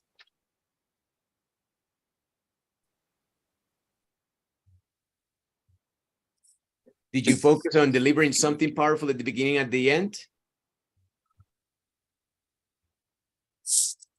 Maybe sometimes I focus in the first part and the middle part and the first and the middle part. Okay, what was your favorite? Your favorite was beginning, middle, or end? My favorite was the middle part. Really? Yes, because in that part I was tell us intimity about me. Yeah. That was the hook of the situation. Okay, so maybe the beginning was not so impressive. Yes, beginning also, but more than in the middle, but all mixed. My favorite part was the end, because you found this, you found closure through your son. To me, that was the most beautiful thing that you finally got to, thanks to the fact that you did it very well, you crafted very well. You know, your timeline was crafted to allow you to, at the end, find closure with your son. I didn't get it. I accepted it. But now I try to give some of that magic that is still in my heart to my son. That was beautiful. That was a great thing that I still remember. I mean, ask me what I remember that. So that is called recency, the last thing you mentioned. But about the primacy, it's not so memorable to me. So that's my point. Okay, Fab. I accept. That's just my perception once again. But once again, the idea with this article here is for you to imagine that this is a box with 15 crayons. If you didn't use purple, there's no reason why you didn't use it. I know it's not your favorite color. But what I need you to try now is purple on purpose, just because you haven't used it. And maybe you will discover something that you are yet to tap into. Something maybe deeper, more exciting. I don't know, maybe purple is cool on you. That's what I'm trying to use as an analogy. Use all the crayons. There are 15. I gave you 15 here. Use them. All right. So with that, we close the people that are here with us. Let's continue with people that are not here. So let's go with the rest of the people. For the rest of the people, since they're not here, I encourage that they use the methodology that we've been using. Okay. We're not going to do it as committedly with them because they're not here. So there's in part no point in going any deeper because that would entail a conversation, which we cannot have.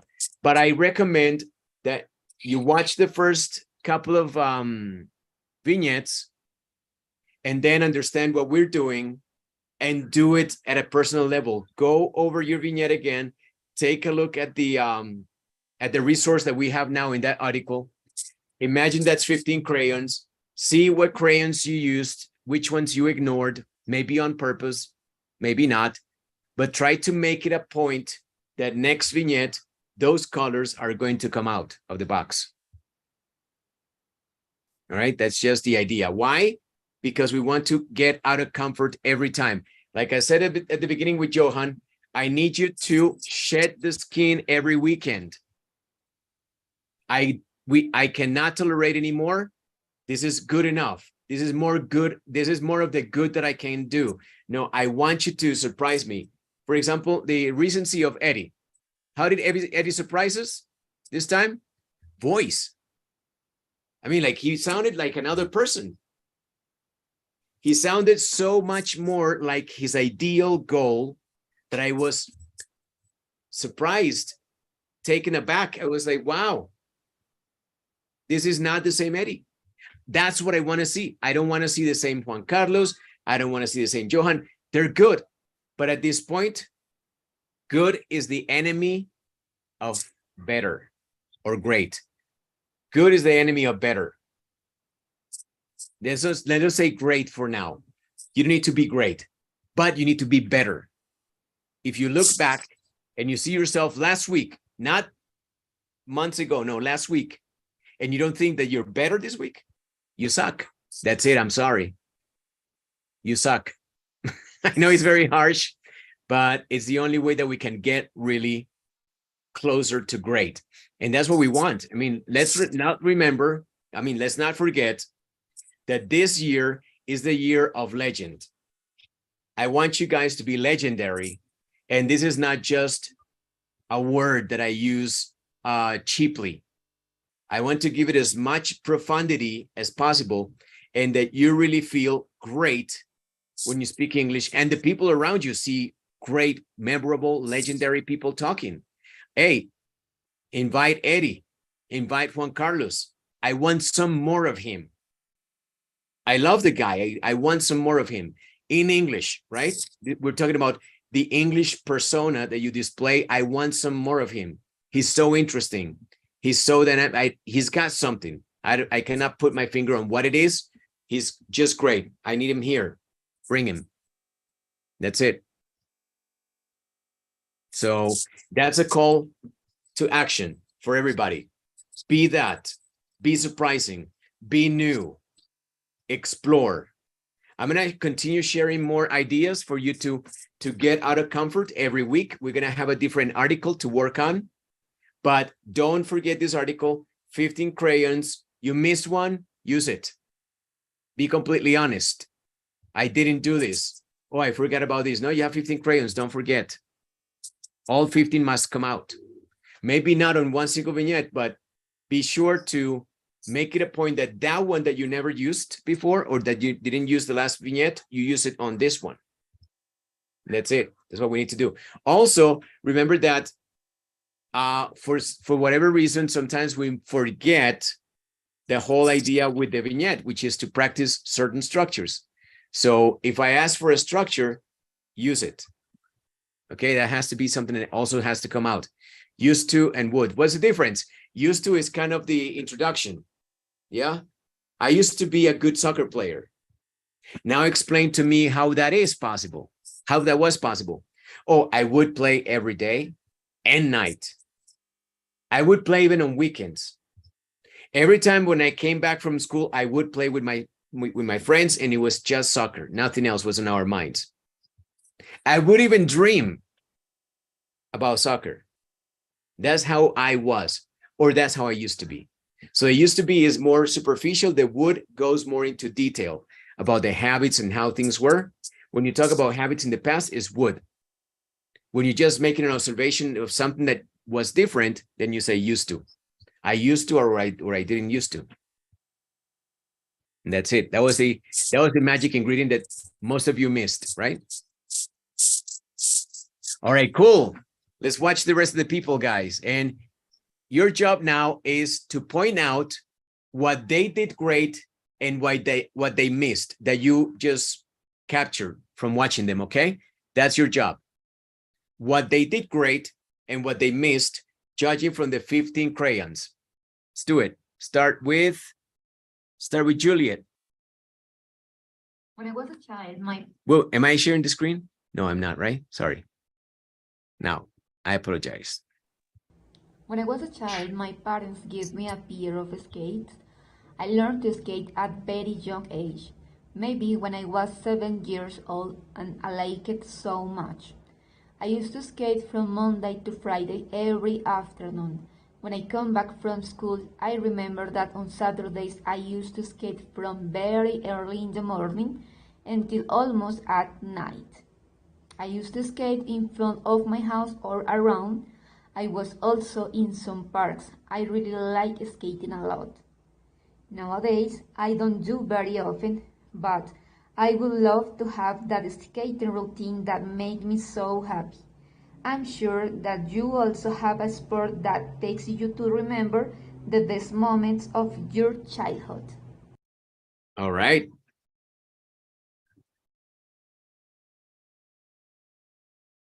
What did you notice?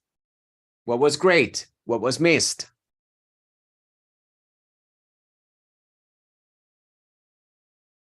I don't know, but so I like the story. It was amazing. She has a good pace, tone.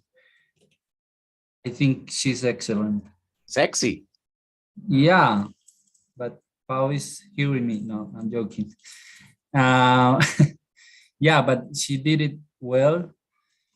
The only thing I think is she used a lot of used to. She could use would. She used would, but in a future way, I think. Mm-hmm. Or I think I hear that. But I think she could use would in a past way a little bit more. Good point. So that's it. It was amazing.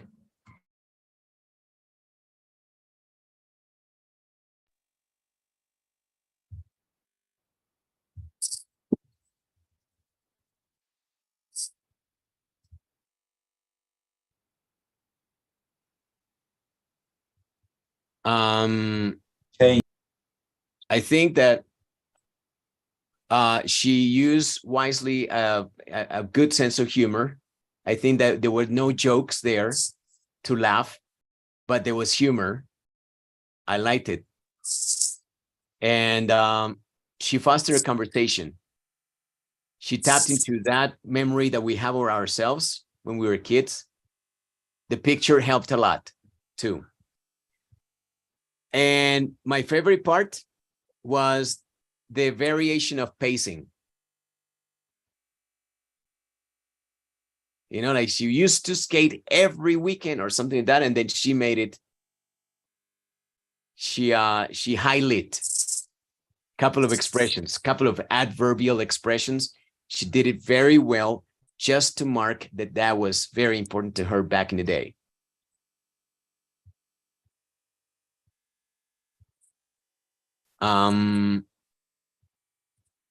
What was missed? I'm trying to think of what was missed. Oh, she has good pronunciation, and she has good intonation, fact. But in this opportunity, I noticed that she had the same problem that Juan Carlos had, was that she spoke a little faster than the normal. She usually speak normally tone, but in this occasion, I noticed that she speak a little bit faster. Maybe what I see, maybe I see it as a little bit rushed because she has a very pleasant voice. I like her voice very much, and I think that we finished up wanting more because it happened too fast, right? Maybe that's how I suffered a little bit. Like maybe I wanted more and it was too fast. It was perfect. I mean, the story arc was perfect. I liked it very much, but we needed more voice from her, a little couple of seconds. Johan. Anyway, she can say, she can tell she's in UK. And she can tell a story. Of course. She can tell a story too. Good. Any other comments? All right. That being the case, let's move on to the next person. Thank you very much, Julie. I love the picture. That's a very cute picture. Look at little Julie. Lovely picture. She looks the same as she is now, right? Never changed. Not one day. She's the same Julie with the skates. Maybe a little bit more play with language. Maybe a little bit more play with language. Maybe I would expect that from Julie because I think that she's very imaginative. So maybe just give it a little bit of the touch of the Juliet at some point in the story, just to trick us, to flip us, to do something amazing. Because it was a great story, but I want you guys to tap into the magical. Okay, something that you say, wow, that was so Juliet, unbelievable. Okay. And let's take a look now at Alba. Hi guys, hi teacher Fabian. The most transformative experience of my life was being alone without my son Pablo. I used to lead a sedentary lifestyle, totally absorbed in my work.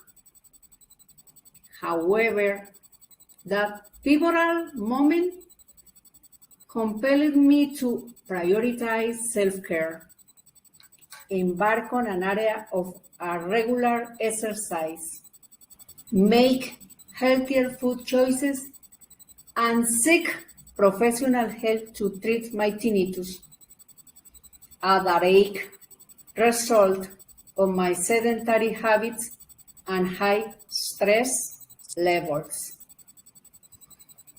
Throughout this extraordinary journey, I have witnessed remarkable changes unfold. My physical health improved. My energy levels skyrocketed, and I found a new balance of mental well-being. This transformative experience taught me the profound importance of self-care and positively impacted my life. That's it, guys. See you soon. Bye. Very interesting. Couple of things. What did you find interesting here? Anybody? Give it a crack.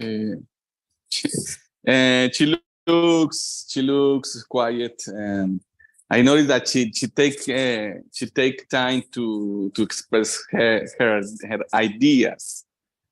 Like I said before, she looks quiet. I like that in Mercy, but I want to rescue the vocabulary. In that occasion, Mercy used one expression and one word that I like. The expression was the energy of the levels skyrocketed. I don't know that expression. What that means. That's my first question. And she used a word that I didn't know, the pivotal. Yeah, that's very good. Very exciting word, right? Right.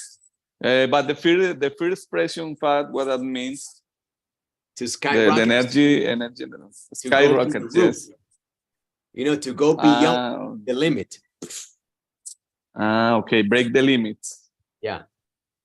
Okay. Go through the roof, basically. But it came, I mean, that was a very smart presentation because she really planted those things where they needed to be. And something that was impressive that was that the first part contrasted against the second part in the tone of her voice, and especially in the intonation at the end of her ideas. She was like, no, no, no, no, no, no, no, no, no. And then when things started to skyrocket, and even she looked up. That was extraordinary, and that attracted my attention to her presentation because I saw the dynamics of her thinking about it with her body. Once again, showing us that she's got a penchant for being an actress, something that she truly, definitely missed, in her life.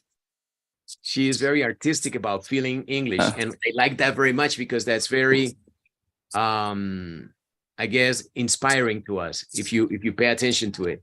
She's like, no, no, no, no, yes. No, no, no, no, no, no, no. That was very interesting, right? And she just signposted also with those special words that marked for us that, okay, change is coming. Change is coming. Okay. So okay. Self-care. Very good vocabulary and pronunciation. When I say good vocabulary, I want to say pronunciation. Okay. Compelled. Okay.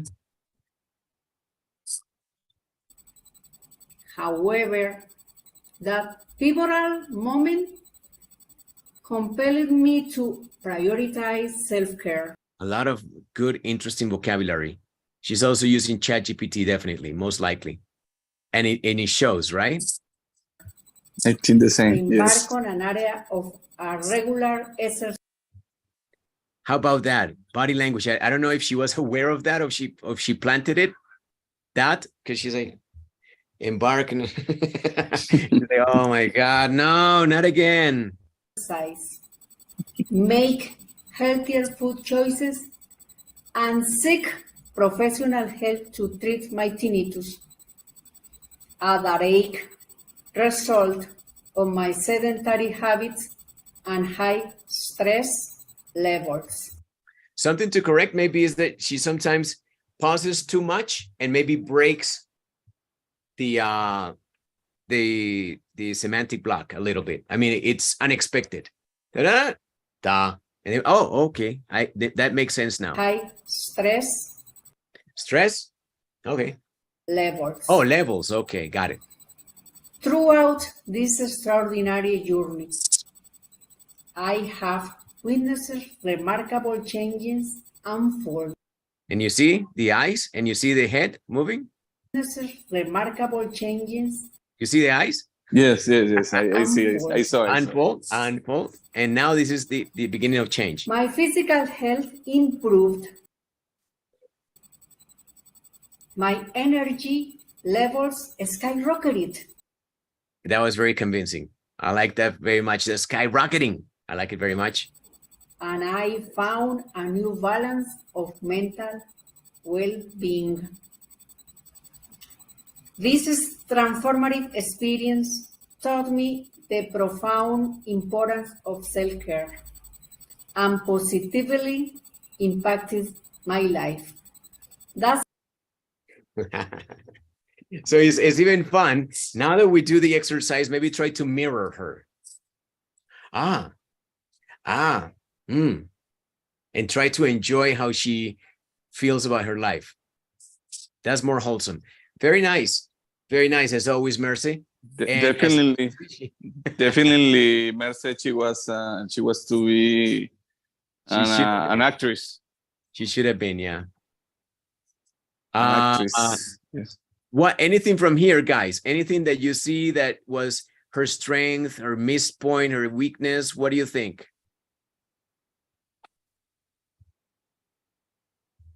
Maybe try to find a strength and a weakness. What was the strongest part and what was the weakest part?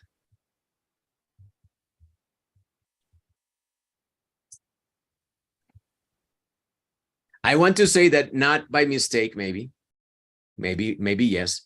I think that Mercy is nervous, but the Mercy has learned and has shown us how to harness your nervous energy. She's got all this energy, and I think that she sometimes doubts that she's in control of that energy. Sometimes I see a little bit of doubt in her, but I think that she's really good. She's a mistress. She's a mistress. That's the feminine of master. She's a mistress of harnessing nervous energy. She's really good at it. She just needs to get more confidence, because this is my strong point with her is this. And she is a good example of harnessing nervous energy. I like it very much. She makes it work for her. She's really good at it.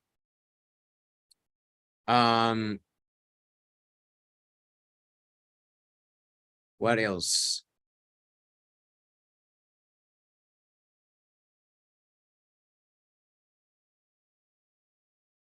I think that in this story, she showed vulnerability, right? It was probably not evident, but once you start to see the whole of it, it becomes evident. Oh, okay, yeah. So she really needed to work on this, which in a way fosters conversation, which is something that we have always recognized in her. We feel like we're having a conversation with Mercy as she presents her vignettes. Any other points that you saw in Mercy's presentation?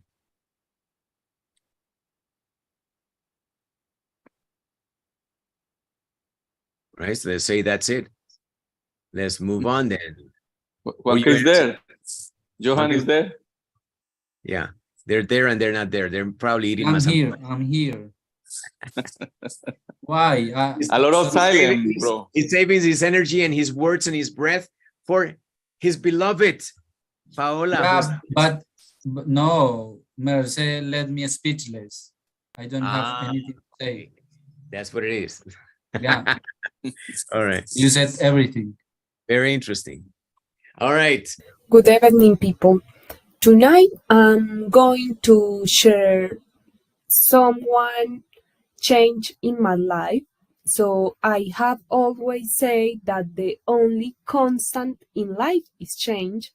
So I remember two big change in my life that made me open my eyes to reality and the many possibilities that exist. Is the first one was when I went to the university in Medellín, when I lived for several years with different relatives.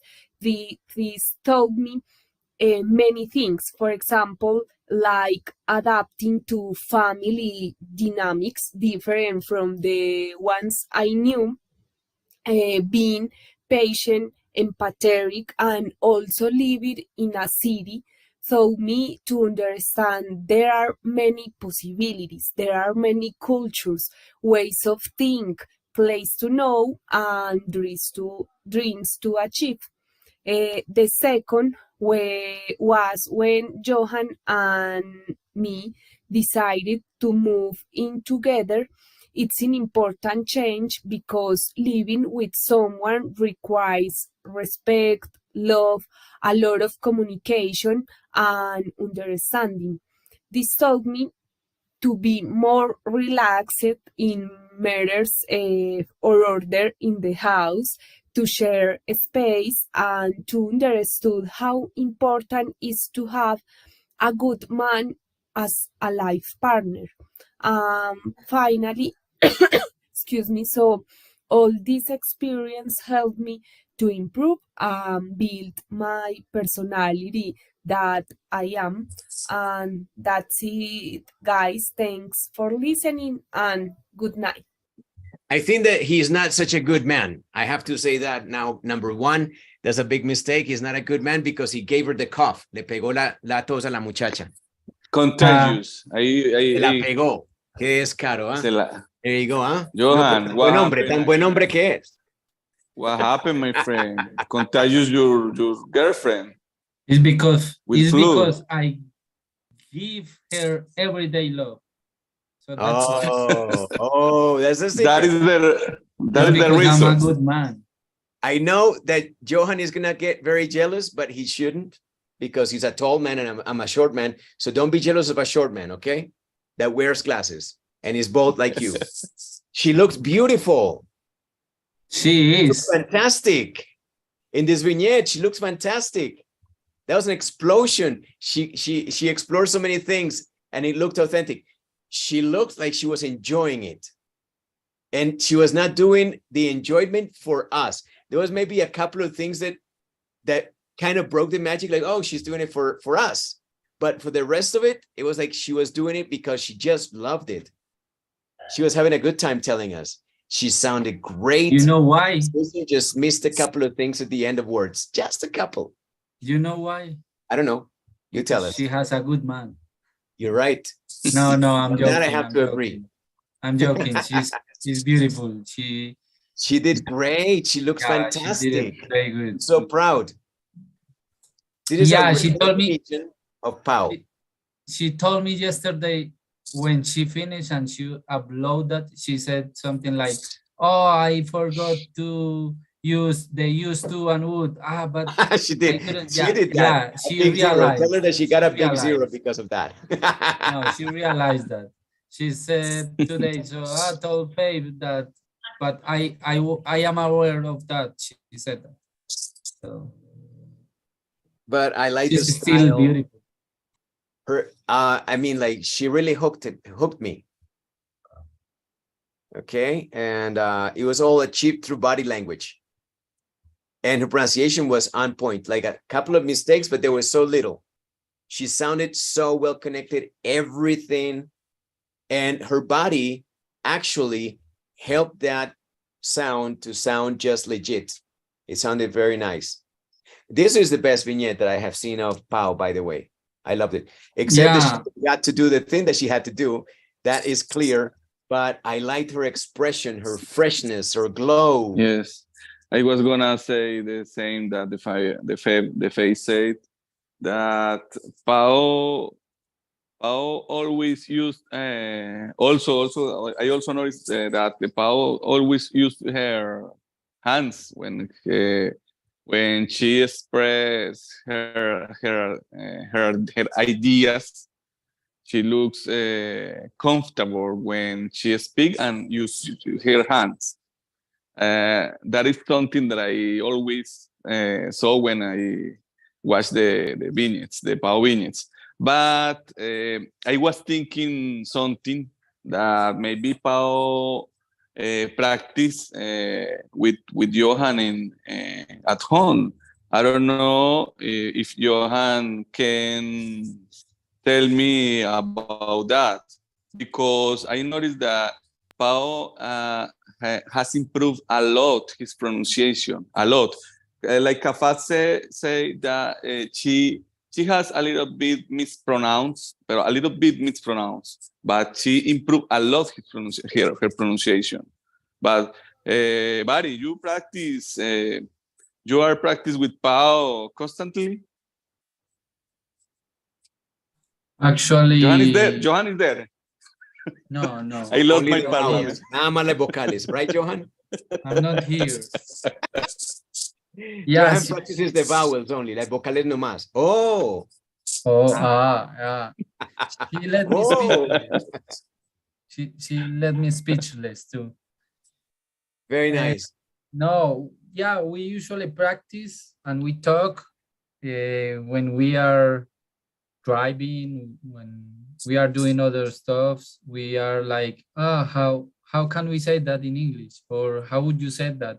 Or can you imagine that word is in that way in English, blah, blah, blah. So sometimes we talk about different things in English.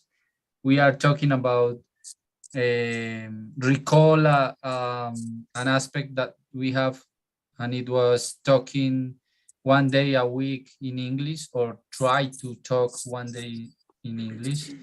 But it's not because of me, it's because of her, because she always is trying to talk a lot. And also, she's a good speaker in Spanish. She's amazing. I'm a bad speaker in Spanish. I think I understood several things. Yeah, I think I speak that better. explains everything. I think I speak better in English than Spanish, even that I speak bad in English. But imagine. I have a word for that. My wife taught me. Chiflao. Yeah. But on the other hand, Pau is a good speaker in Spanish, and it's becoming better in English. Becoming evident. It's becoming evident because you're a good speaker. Yes. You're not a good speaker in your language. You're just a good speaker. Yeah. So it's starting to become evident. She's trying to, I mean, right now we can see her true colors. Again, like with Eddie, we have created a monster. Yeah. Created a monster. No, Pao is very fluent a lot, and her pronunciation improved. This was a very good job. Tons. And my friend, and the last question for you, because I don't see Pau. My friend, the vignette, you build your vignette, your own vignette, or both build the vignettes, and you take advice of Pau or the contrary. I don't know. What is your strategy for the vignettes and both? But normally we do our vignettes for ourselves, not I don't help her or she helps me. But when she's recording or when I am recording, I can tell her, no, you can do that in that way, or that word is, you can pronounce that in that way, or is that one, or she can tell me that. And she can tell me something like, you are speaking a lot, you are speaking really fast, slow down a little bit. And I can tell her something like, use that word, or you are missing that word. Because when we write one thing and when we are talking, we usually skip some words or some connectors, and we help each other in that way. But or sometimes in that case, in growth, she said like, oh, I don't know what to sorry, I don't know what to say, or I can tell her the same, I don't know what can say. So maybe I ask her, or she can advise me what to talk about. Okay, my friend, I got it. I understood your strategy or your methodology for the vignettes. It's good, it's really good. Yeah, I'm afraid because she's becoming better and better and better. Yeah, you need to stay awake. She's gonna keep you on your toes because she's making fast progress. She's very ambitious. Yeah, the thing is to, once again, read that book, okay? Don't hesitate. Okay, Get your skin. And she's shedding her skin fast. That's good. Because that's going to be a prompt to you. It's going to make you do it. So good job, Pao. Tell her that she did a good job. She needs to do the job, however, the whole job, not just a good job. She needs to do the job, and she missed it. The whole job. Once again, tell her that if she's taking a test and she does this, which was great, she still gets a big 0. I mean, by me, if I were gonna grade her, she'd say, didn't answer the question. Sorry, that was very nice. You're beautiful. Didn't answer the question. 0. All right. That's the ugly truth. That's the ugly part. That's the ugly part of beautiful. Nowadays, am I sharing my screen, Luis? Okay. Yes, I can. I can see. All right. Nowadays, I am engineering, and I have to admit that I owe everything for getting into the university to where I am today, to my love for research and self-learning. As a child, I used to be mischievous and always looking for ways to entertain myself.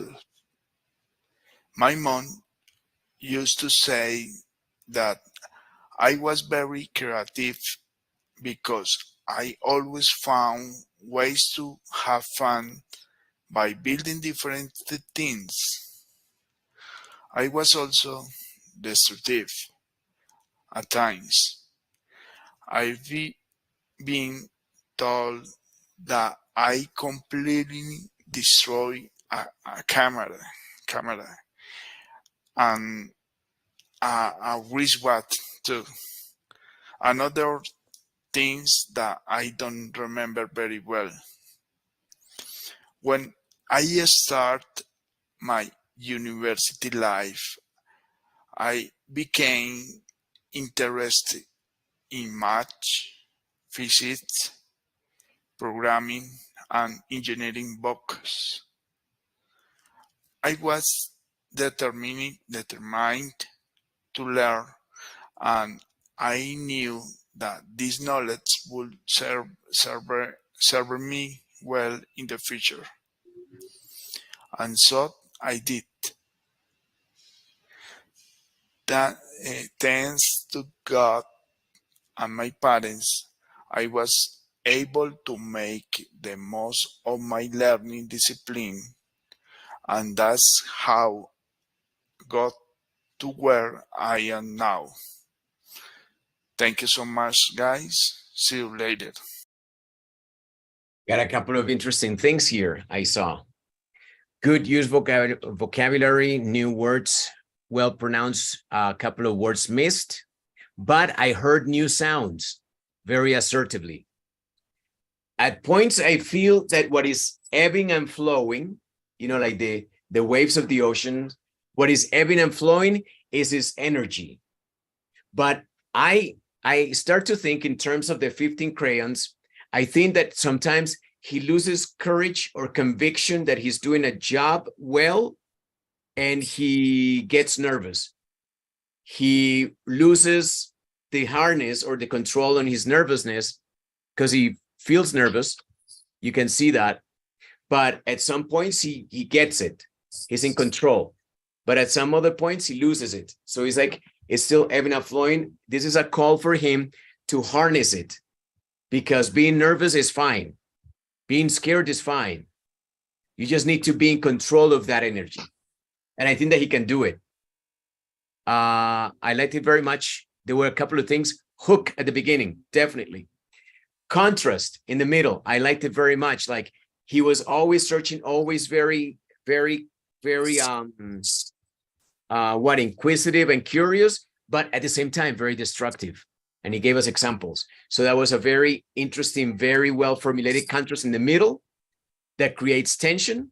And so the arc of the story was very interesting till the end, where he finally got it thanks to his parents, the fact that they never gave up on him. So he teaches you a lesson. It's very well crafted. I've always said that he crafts very interesting narratives. He's very good at it. The only thing that he needs to work on now is harnessing that energy, because it's not, don't call it nervousness or fear, or call it energy. That energy that has a certain color, purple, black, white, doesn't matter, harness it. That's the only thing that he's missing, and he's golden. This guy is really good. I liked him very much. And he's implementing all the things that we teach. I heard distinctively sounds that we taught in the pronunciation lesson. He's implementing those. I liked it very much. So congrats. Good job. Any other comments, remarks, things to say, Johan? No, only one thing. I want to say only one thing. Lucho always speak slower, very slower, but in this occasion, Lucho speak a little bit faster. I noticed that Lucho, a confident Lucho, when he was speaking, that looks relaxing and confident. I like that. And I want to store one word that Lucho used, was the word mischievous. Mischievous. I don't know the pronunciation, the word. Mischievous. Mischievous. Exactly. That word, I like that. Kid. I stole. And destructive, don't forget. He was a beautiful kid that everybody hated. It's like, oh, no, don't give me the camera. Not the VCR, no, the TV. Don't give him a screwdriver. No le den un destornillador. Escóndalo. Hide everything. Oiga, eso por allá la tosera. Oh, it's coming. Pau is toda coming. La gente, hasta el perro está tosiendo. Hasta Berlín. Yeah. Hasta Berlín. Como le gusta a Johan que lo llamen Berlín. Berlin without B. with M, Johan. With M. Yeah, as the wizard. All right, anyhow, good job to Luis. Let's go to Aulani. Hi, teacher. Hi. 1 second, sorry, I made a mistake.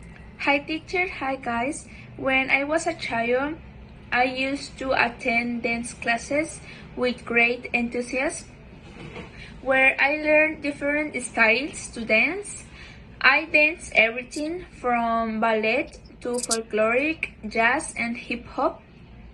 The teacher taught us steps and routines that we had to practice to improve our technique.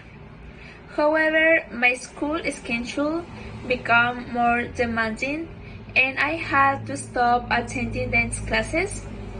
After a few years, I began to feel discomfort in my back and went to the doctor for a checkup. I discovered that I had a spinal injury.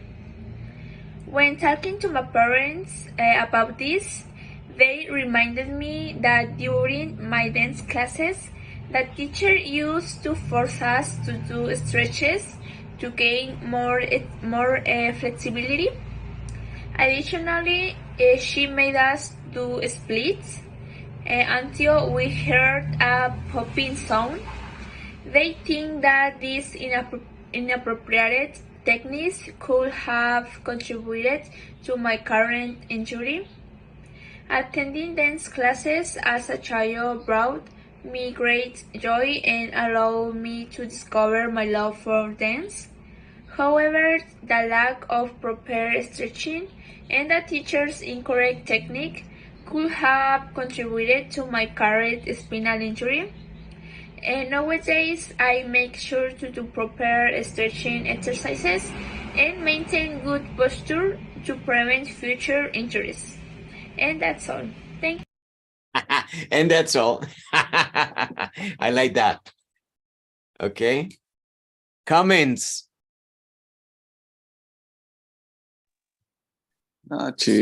She's a young girl who was doing well the things, and she pronounced very well, but she managed good intonation. I think that is something worse that I can improve, but she has a good pronunciation and sounds calm, sounds relaxing. And she did that's it, completely right. She used the structures very well, very balanced, right? Maybe a little bit more detail could have worked with the wood, yeah? Like in the case of the teacher would make us, and that was painful, you know, like would make us do the split until it popped. Jesus when the split crack. Yeah, that was when it worked. Is that you are good? Let me hear. Pop. Okay, that's good. You are okay. Oh my God, that was painful. That was very vivid. I like that very much. She painted it very clearly. I like my spine and all that. Body language. Sometimes I miss a little bit in her because I think that she can give us more. I mean, like, give me more energy. Give me more of the Aulani. I bet that she's got a little bit more. Maybe she's not exuberant in energy, but she's got a little bit more. And sometimes she prevents that flow of energy. So give us a little bit more. And yeah, her voice is very pleasant with the intonations, with all the variations. She's very good. Couple of words, like Eddie said, couple of endings at or the end of words, maybe. Yes. They cannot remember right now. What are you gonna say, Johan? Say it. She said, when I was a child. she's still a child. That was a mistake that I didn't catch. You're right. Yeah. She's still a child. Yeah, so she's a young woman now. She's a young woman. A little bit of respect. She's a young woman. Maybe she meant when I was a little child. Yes. She's 16. Yeah. Okay. She's the whole package. She's cute and she's very smart. And that's fantastic. She's smart. She had a problem that is really common. I suffered something similar. I don't know what was that, why it happened to me. Maybe for the same reason, not appropriately stretching. That's common. That was a good hook for me, because I wanted to know what she did for that. She learned something in a painful way, but sometimes it's necessary to grow, like the title of this video today. So she used the correct structure that you ask. I said that it was a good work. Change. And she made herself on purpose vulnerable. And the most intense part came where she talked to her parents, because you imagine little Aulani talking to her parents about her injury, you know, a kid. That's very interesting. I talked to my parents about it. That was a very beautiful vignette at that point. I imagined it, and it made her very authentic, and it made the story legitimate at that point, where you see that she was concerned, a little mind being concerned. And yeah, like Johan said, it's a good thing to learn in a painful manner when you're young, because you have your full life ahead of you to not make the same mistake again when you can make a choice. Okay. She didn't know any better. She was a little one, but now she knows better and she's more careful. And that was part of her reflection, which again invites us to reflect. Maybe a couple of things that she can work on is, you know, like, obviously, because she's a young girl, she's not going to be thinking in terms of metaphor, analogies, and all that. She's very matter of fact, and maybe she could make a little bit more of a creative effort, especially through the use of ChatGPT, just like, you know, for kind of train herself or entertain for a moment in the creation of a story, something that is uncharacteristic of her. Try something new, maybe from the 15 crayons, pick something that you didn't use, Aulani, and then just focus on that and try to bring it in to the next vignette, so you can keep growing. Because you, and I say directly to you, Aulani, you are brilliant. You're a magical being, because you're young, you're smart, you're pretty, you have a world that belongs to you, I can see, and you deserve it. Enjoy it. I think that she just needs to continue working on it, because she's got all that potential. I have told that to my kids.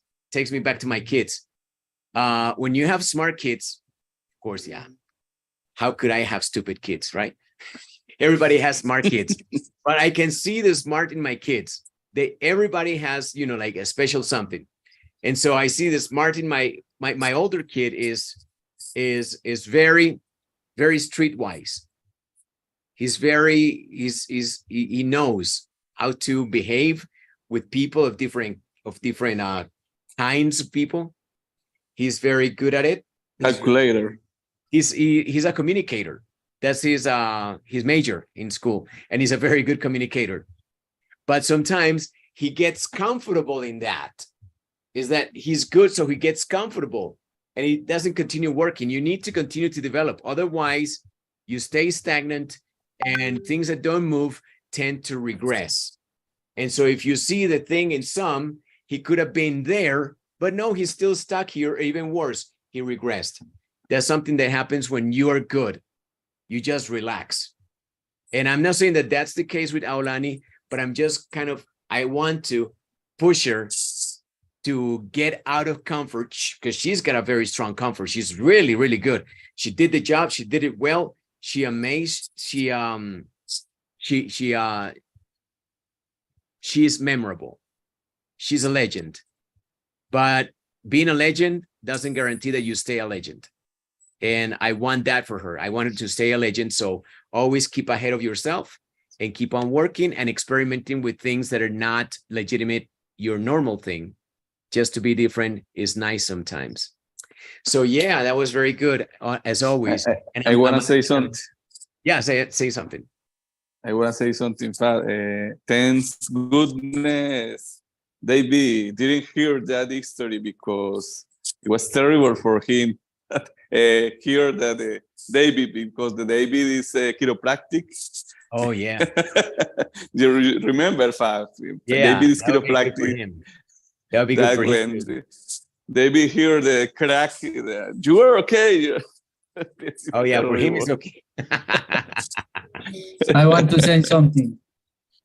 Bye, buddy. Go ahead. Something. Oh, great, buddy, great. Oh, something? Okay. Marvelous. It's amazing. No, I'm joking. I agree with you, Edward, but I think that those cases are really common, and sometimes we don't realize until we are grown or when we grow up or something like this. She detect that, I think, on time. She can continue her life with she can continue with a good lifestyle. I don't know if she's going to continue doing their dance classes, but I think she can do a sport or something like this. She has a whole life ahead of her. Yeah. Good point. Good point. She came. That methodology, that strategy came to the health in Colombia.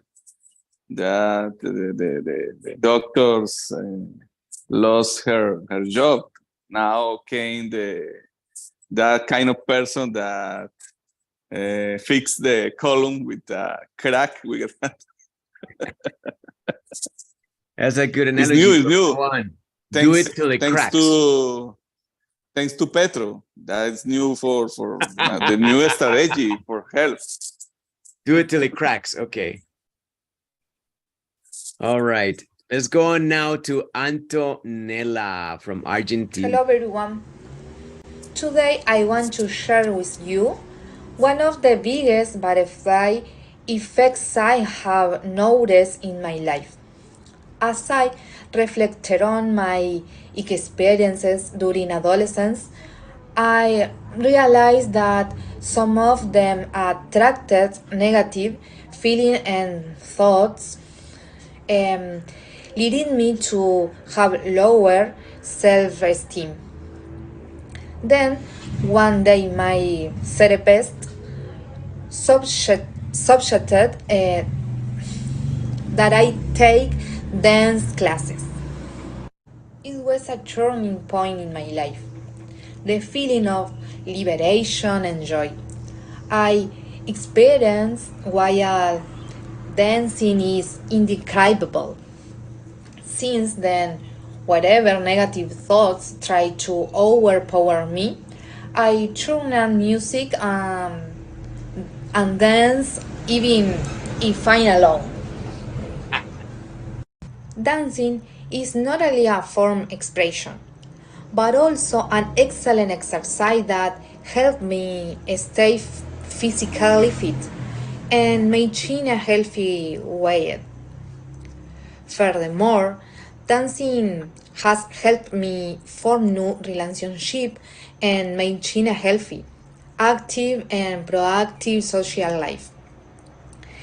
It has taught me to be kinder, gentler, more open-minded, and respectful of others.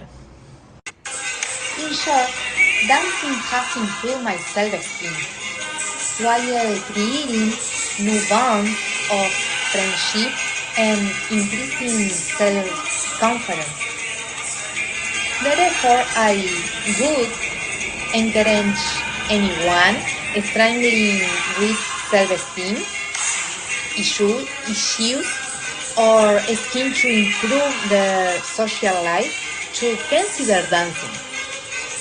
It had certainly had a profound impact on my life, and I believe it has the potential to do the same for others. What can I say? It was very difficult to concentrate on the video after she started dancing. Very good dancing. She looked like you know what it took me back to? Like one of those characters that is part of the video game of those dancing machines at the mall, where you get on and you have to follow the steps and you see the character there dancing, like the electronic character, that they move so perfect and you cannot reproduce those moves. So she was like, okay, so wow, perfect move. So I don't know what she said after the video. I don't know what she said. However, great hook with that butterfly effect. What a hook. I mean, once she says, one of those butterfly effects in my life, she's got all my attention. Okay. Maybe I was expecting for her to use in the second part the wood. I don't know if she did because I was paying attention to the video while she was dancing, but I liked it. I liked the way that she made herself vulnerable and the storyline, how it developed and how she grew out of a situation maybe in her life, and she made dance her route to rescue herself. And in doing that, she showed us opportunity where maybe we would miss the opportunity in, treating your body as a way to experience catharsis and to process things in life and to digest just through moving your body. Very valuable lesson that she teaches us, invites us to reflect. I don't know if she used wood and used to. I don't know, because like I said, I was distracted.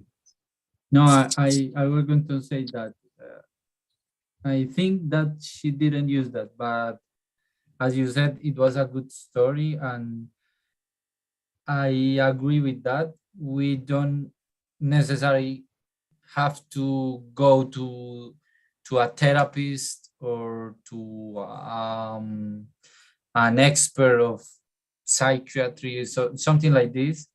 You can go to, you can do something that likes you and transport you to another part and relax you. You can burn all those feelings doing that. I think that happened to me with gym or with us running. Fabe, I think you do that too. It helps us a lot. So she can tell she likes dancing, of course. That's phenomenal. That's beautiful. I love it. I mean, because she sold it so well. I definitely see dancing now differently thanks to her. And I'm not just joking. I'm being honest. This is a very interesting presentation because of that. I think that she's doing a great job of using her body also in her vignettes. She's activating her hands and all that. But I think that she can continue working on it. Why? Because she's a dancer. So I see her proposal. I see what she gives us. And I raise her to the next level where she actually dances in her vignettes. I mean, not dancing, but more like create the vignette from the body. Don't start creating the vignettes from the words, but create the vignettes from the body. How does your body feel, and how do you communicate that in words? I mean, like, think about if our next vignette is about, I don't know, a difficult moment in life. try to feel that difficult moment in your life before you say it in words, and then incorporate it too, but start from feeling. Because I think that that is natural to her. That's what I imagine from my history of trying to understand people that dance by mistake. It is just by mistake, maybe, that I bring this up here, but it takes me back to, you know, like things that I have learned about people that communicate through dance exclusively. It can be something.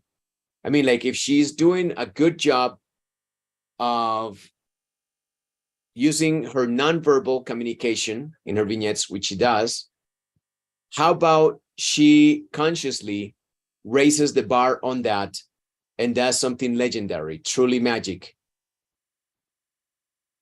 Because she can, just because she can. That's why I'm sort of challenging her, only because she can. I couldn't, but she can. Great job. I like it very much. Very beautiful. She took her time and she showed us so much. Every time with all these vignettes, we accumulate more appreciation for the person. That was very nice. And this was the I love her presentation, her vignettes, because she always show us her quality in her vignettes. She, for example, she put her stamp in her vignettes. In this opportunity, she was dancing. She was explaining the history, but she was dancing. That is something new in her vignettes.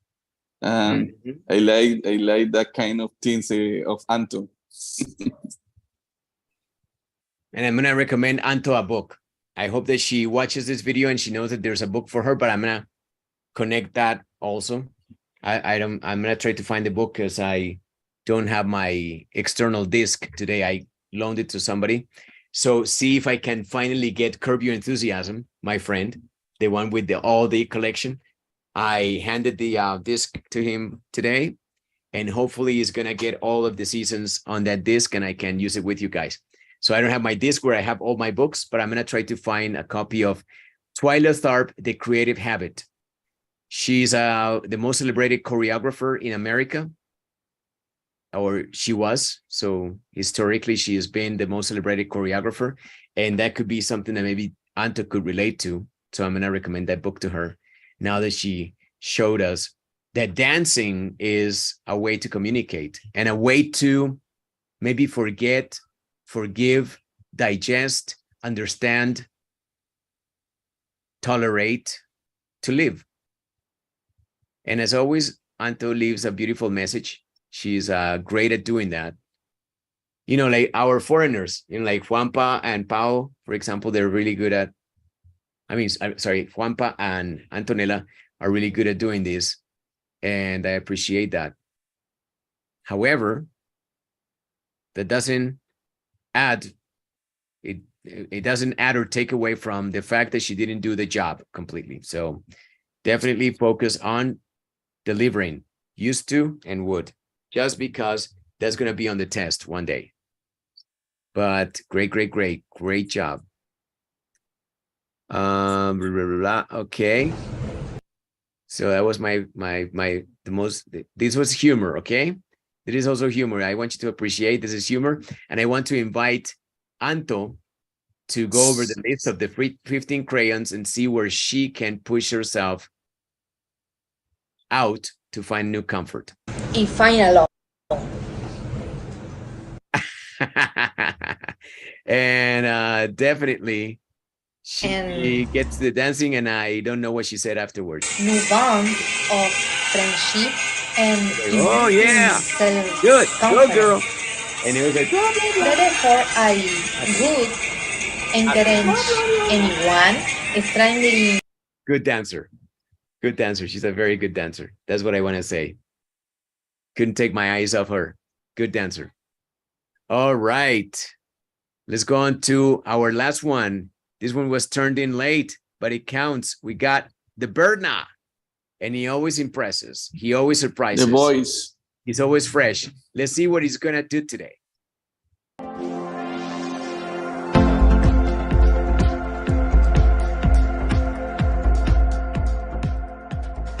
Hello guys, today I'm gonna share with you my vignette for the topic growth. When I was a kid, I had two hobbies that brought me a lot of joy. Firstly, I loved playing video games on the computer. My older brother helped me to download many games, including Call of Duty, Hitman, Pro Evolution Soccer, and you name it. We would play them together for hours on end. I was fascinated by how technology worked and always wanted to learn more. My second hobby was building things. I would spend hours in my backyard collecting pieces of wood and constructing a wide range of items from wheelbarrows to wooden weapons and slingshots. I love being creative and using my hands to bring my ideas to life. In retrospect, these hobbies have had a significant impact on my career choices. My interest in video games led me to study computer maintenance and become a technologist. Meanwhile, my passion for creating things has led me to explore the world of graphic design. Overall, I'm grateful for these hobbies as they have not only brought me joy, but also helped me to develop my skills and find my professional path. Hello everyone. Did he use used to and would? He used would like a couple of times.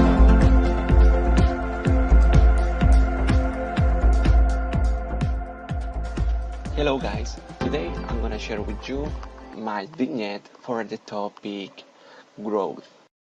When I was a kid, I had two hobbies that brought me a lot of joy. Firstly, I loved playing video games on the computer. My older brother helped me to download many games, including Call of Duty, Hitman, Pro Evolution Soccer, and you name it. We would play them together. We would play, yes, good. Good catch, Johan. I wanted to see that because I missed it. Good continuation of his pronunciation till the end of words, especially with the S's. Very well marked. I like that very much. Very clear enunciation. He's really working on it and he's making so much progress towards getting great. He's always been fascinating with his voice and his tone and his cadence, and now he's paying a lot of attention to enunciation, and that is very satisfying to hear. Very nice. He's got the whole package in his voice, and he needs to continue working on that. Again, like with Antonella, now the challenge is on working more and more on your ear for tones and variations, because he does it so well, to continue to improve.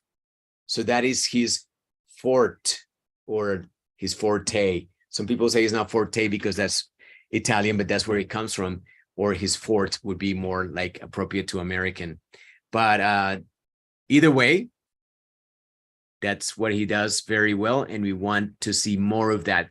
So the redefinition, the shedding of the skin, or the name of the game is working more on the voice, because that's his true strength. I don't appreciate really the fact that I didn't see him today, because I always see him. Okay, so maybe if he can find a way in his graphic design ways to put, even if it's a little bit of a square on the side, or maybe make the video that he's showing us and everything a small square while he talks, because I want to see more of his body language, because I think that the authentication of that great voice that he's got, and the diction and everything that we have learned to love about him, should be also visible. And that is another cue that we can use. And so please don't take that away from us. Let us see you every time. Just find a way to split the screen or whatever, because we enjoy the voice, but it's because of you. Yeah, so we also want to see that. I missed that today a lot. What else? What else did you notice, guys?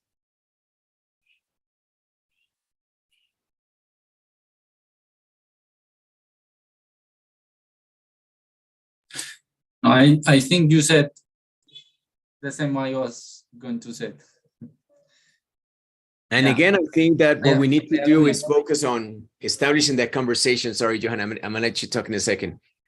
Establish a conversation, use the document, go over the 15 crayons that I have so fittingly made an analogy now, a metaphor now, the only thing, 15 crayons on the document.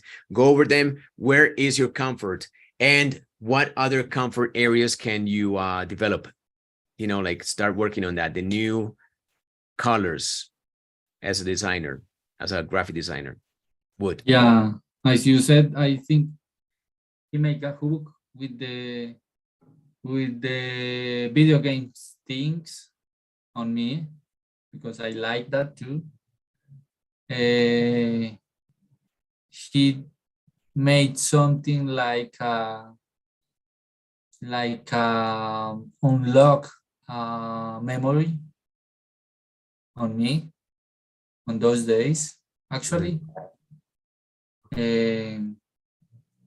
I used to play a lot too when I was on school, but now not. I spent a lot of time doing that, and maybe that encouraged me to study system engineers too, maybe. And I think he uses a lot of new phrases or not common phrases. Maybe he used ChatGPT too. And that's it. He shows that experience with video games and encourage him to be better or to achieve some goals. So I think the first part he did that well.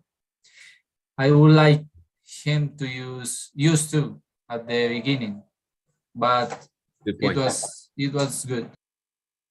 Yeah, it's one of those things that you gotta catch on the going over the thing again. Sorry, Eddie, go ahead. No, I just want to say that, like Johan said, for me, I unlock also my child memory when Bernardo start to explain the video games, and the hook for me, the hook was the video games, because I used to play video games a lot of time in my childhood. And I think that it was the hood. And the other thing that I noticed was he built shelter with the wood. I was doing, excuse me, I was doing another thing in that moment. I can see the video, but I can hear something related to the wood. He built wood with in his garden. I don't know if I in the correct. If I am right, but I don't know. I would spend hours in the backyard collecting pieces of wood and constructing a wide range of items from wheelbarrows to wooden weapons and slingshots. Okay, got it. That is second wood, the second hood. Excuse me. That is the second hood. The first, the video games, and the second, the builds, the play with the wood in the backyard. He would play with wood. Oh, see, yes, that's it. That's it. Very nice. Good eye on Johan that caught the couple of phrases that were unique, you know, coming out of Bernardo, and that we want to steal like 4 hours on end, which means like for a very long time each day, 4 hours on end. That's great. We would play them together for hours on end. I think that the hook then, since you have agreed, is video games, should come earlier and in a way that is provocative and anticipatory of what is to come. For example,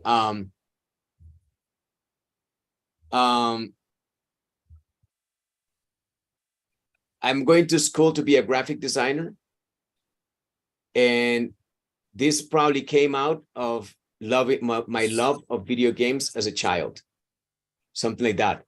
Something that is very thought-provoking, and it already reveals what is to come, but it also hooks you because it's tapping into the memories of you as a kid too.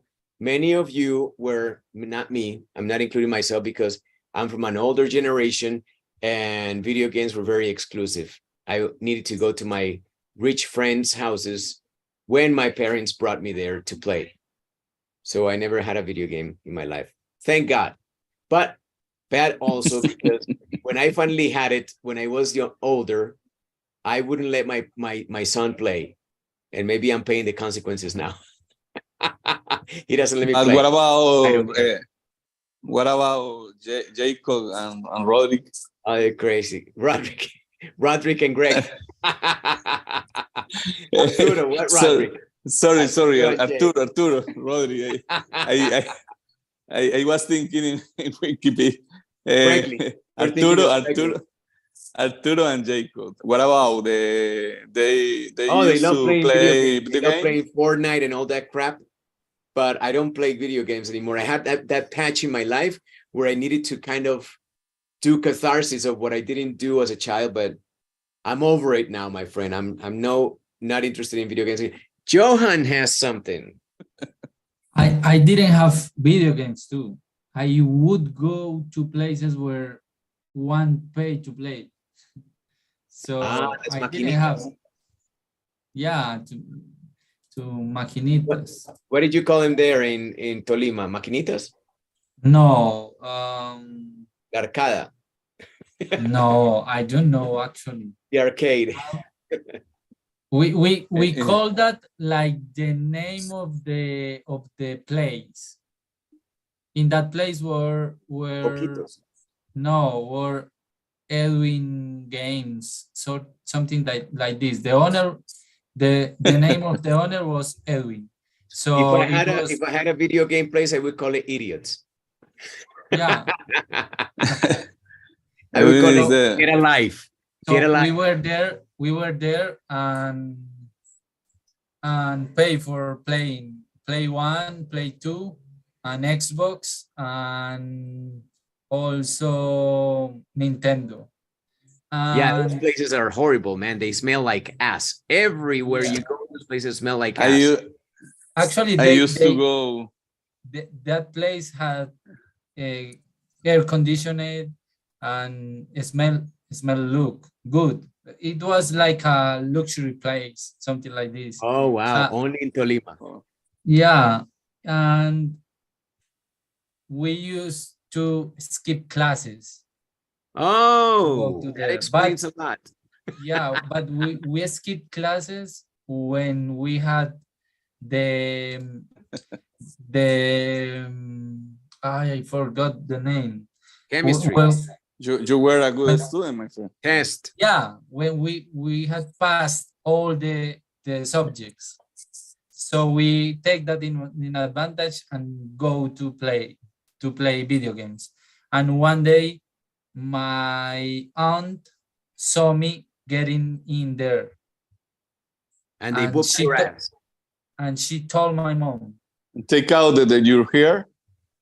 Sorry, your ear. Take out your ear, your aunt? No, she didn't tell me. She told my mom, and my mom tell me if you fail in one exam or something like this, I'm going to give you another asshole. Yeah, but it never happened. I used to I'm gonna beat the video games out of you. In your face, aunt. I see. I used to go to that kind of places, the video game in Manizales, until my mom sent me the first Nintendo 64 that appears in Manizales. When I was in the college, you could have gotten all the girls in Manizales. I was the popular. No, I'm kidding. All the guys guy in the and the popular guy in the school. All my friends. Edward, you can invite me to your house to play with you. All women. Did you play with the big chicken? No, yeah, chicken don't exist in that. What's that? A little chicken. A little chicken. But all my classmates invite me in the college for play contra. You wanna drink a Coke? You wanna eat something? Don't worry. But after the class, we are going to. We're gonna play in your house. The bad thing about video games is that they attract men, not women. Yes, yes. I was the popular guy in the class. You know the guys. With guys. Because I don't know that guy. Big chicken, I don't know. But sometimes it's little good chicken, to be little popular chicken. between guys. What's that? Sometimes it's good to be popular with guys, as Edward. Oh, okay. Says who? Yeah. After that, Edward knows or met big chicken. You want to be a politician, yeah. Until I meet a giant chicken that I leave my popularity. I lost my popularity. Already deteriorated.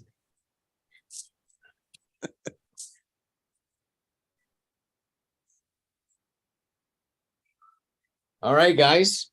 So that was all for today. That was magical. That was great. Again, I'm going to be sharing another article to go with the next vignette. And the purpose with these articles is shedding the skin. Shed your old skin. Johan and Eddie, and the rest of the guys, obviously, read that book. Okay? It's not good idea. It's must idea. It's a must idea. Read it, and it's going to be great. All right? All right. Okay, guys. So thank you very much for the time, for the patience, for the commitment to this process. We got 12 vignettes today. Maybe we're going to end up with 12 students then, after all. Like Juan Carlos likes to put it, I'm going to shake the tree to see what falls soon. Okay? I don't want to lose anybody, but if people don't want to do the work, they'll be leaving. They'll be gone. Okay? So thank you very much for your commitment, and see you soon. And Johan, don't be jealous because I'm bold as you are, but I'm shorter. I know. You are a mini-me. Yeah, because, okay, so it's like, oh, no, the little guy is like, Paul is beautiful, but he's the little guy, so respect the little guy, because the little guy cannot do anything against the big guy that and you're a good man. You give everything to that woman, even her cough. You gave her Johan, cough. I hope the Paola get better soon, my friend. Yeah, don't let it pass you. You know, she's let it go. Right there. She's going toe to toe with you, nose to nose, cheek to cheek. I can hear the background. In the background is Johan coughing someone. You can feel Johan now trembling. Oh my God, she's getting better. She is. So careful. She's really brilliant. Tell her that she's brilliant. Only that she needs to use used to. Yeah, the thing is that Johan, how much did you score? Big zeros. What? Yes. Yeah, but you were great and you look beautiful. The big things is that Paola is not here. Paola is in El Carmen. So don't tell her that someone were coughing here.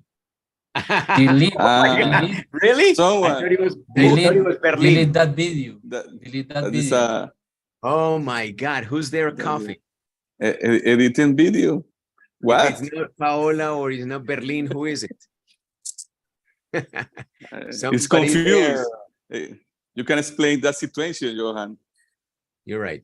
He'll need to do a lot of explaining. Maybe tomorrow. And I can see Juanita behind you, Fab. Juanita's my princess, Venga, telling you, she's telling you, Daddy. Hola, Juanita. Wait, Daddy, when are you gonna finish? Hi, Juanita. Juanita and Dante on the right side, on the left side, Juanita, on the right side, Dante. Absolutely. Eduard, Juanita is waiting for her bedtime stories. Go to sleep. That's right. Yes. Paying attention. She's right here. It's right. All right, guys. See you soon, and thank you very much. Bye, guys. Have a good night. Thank you, Val.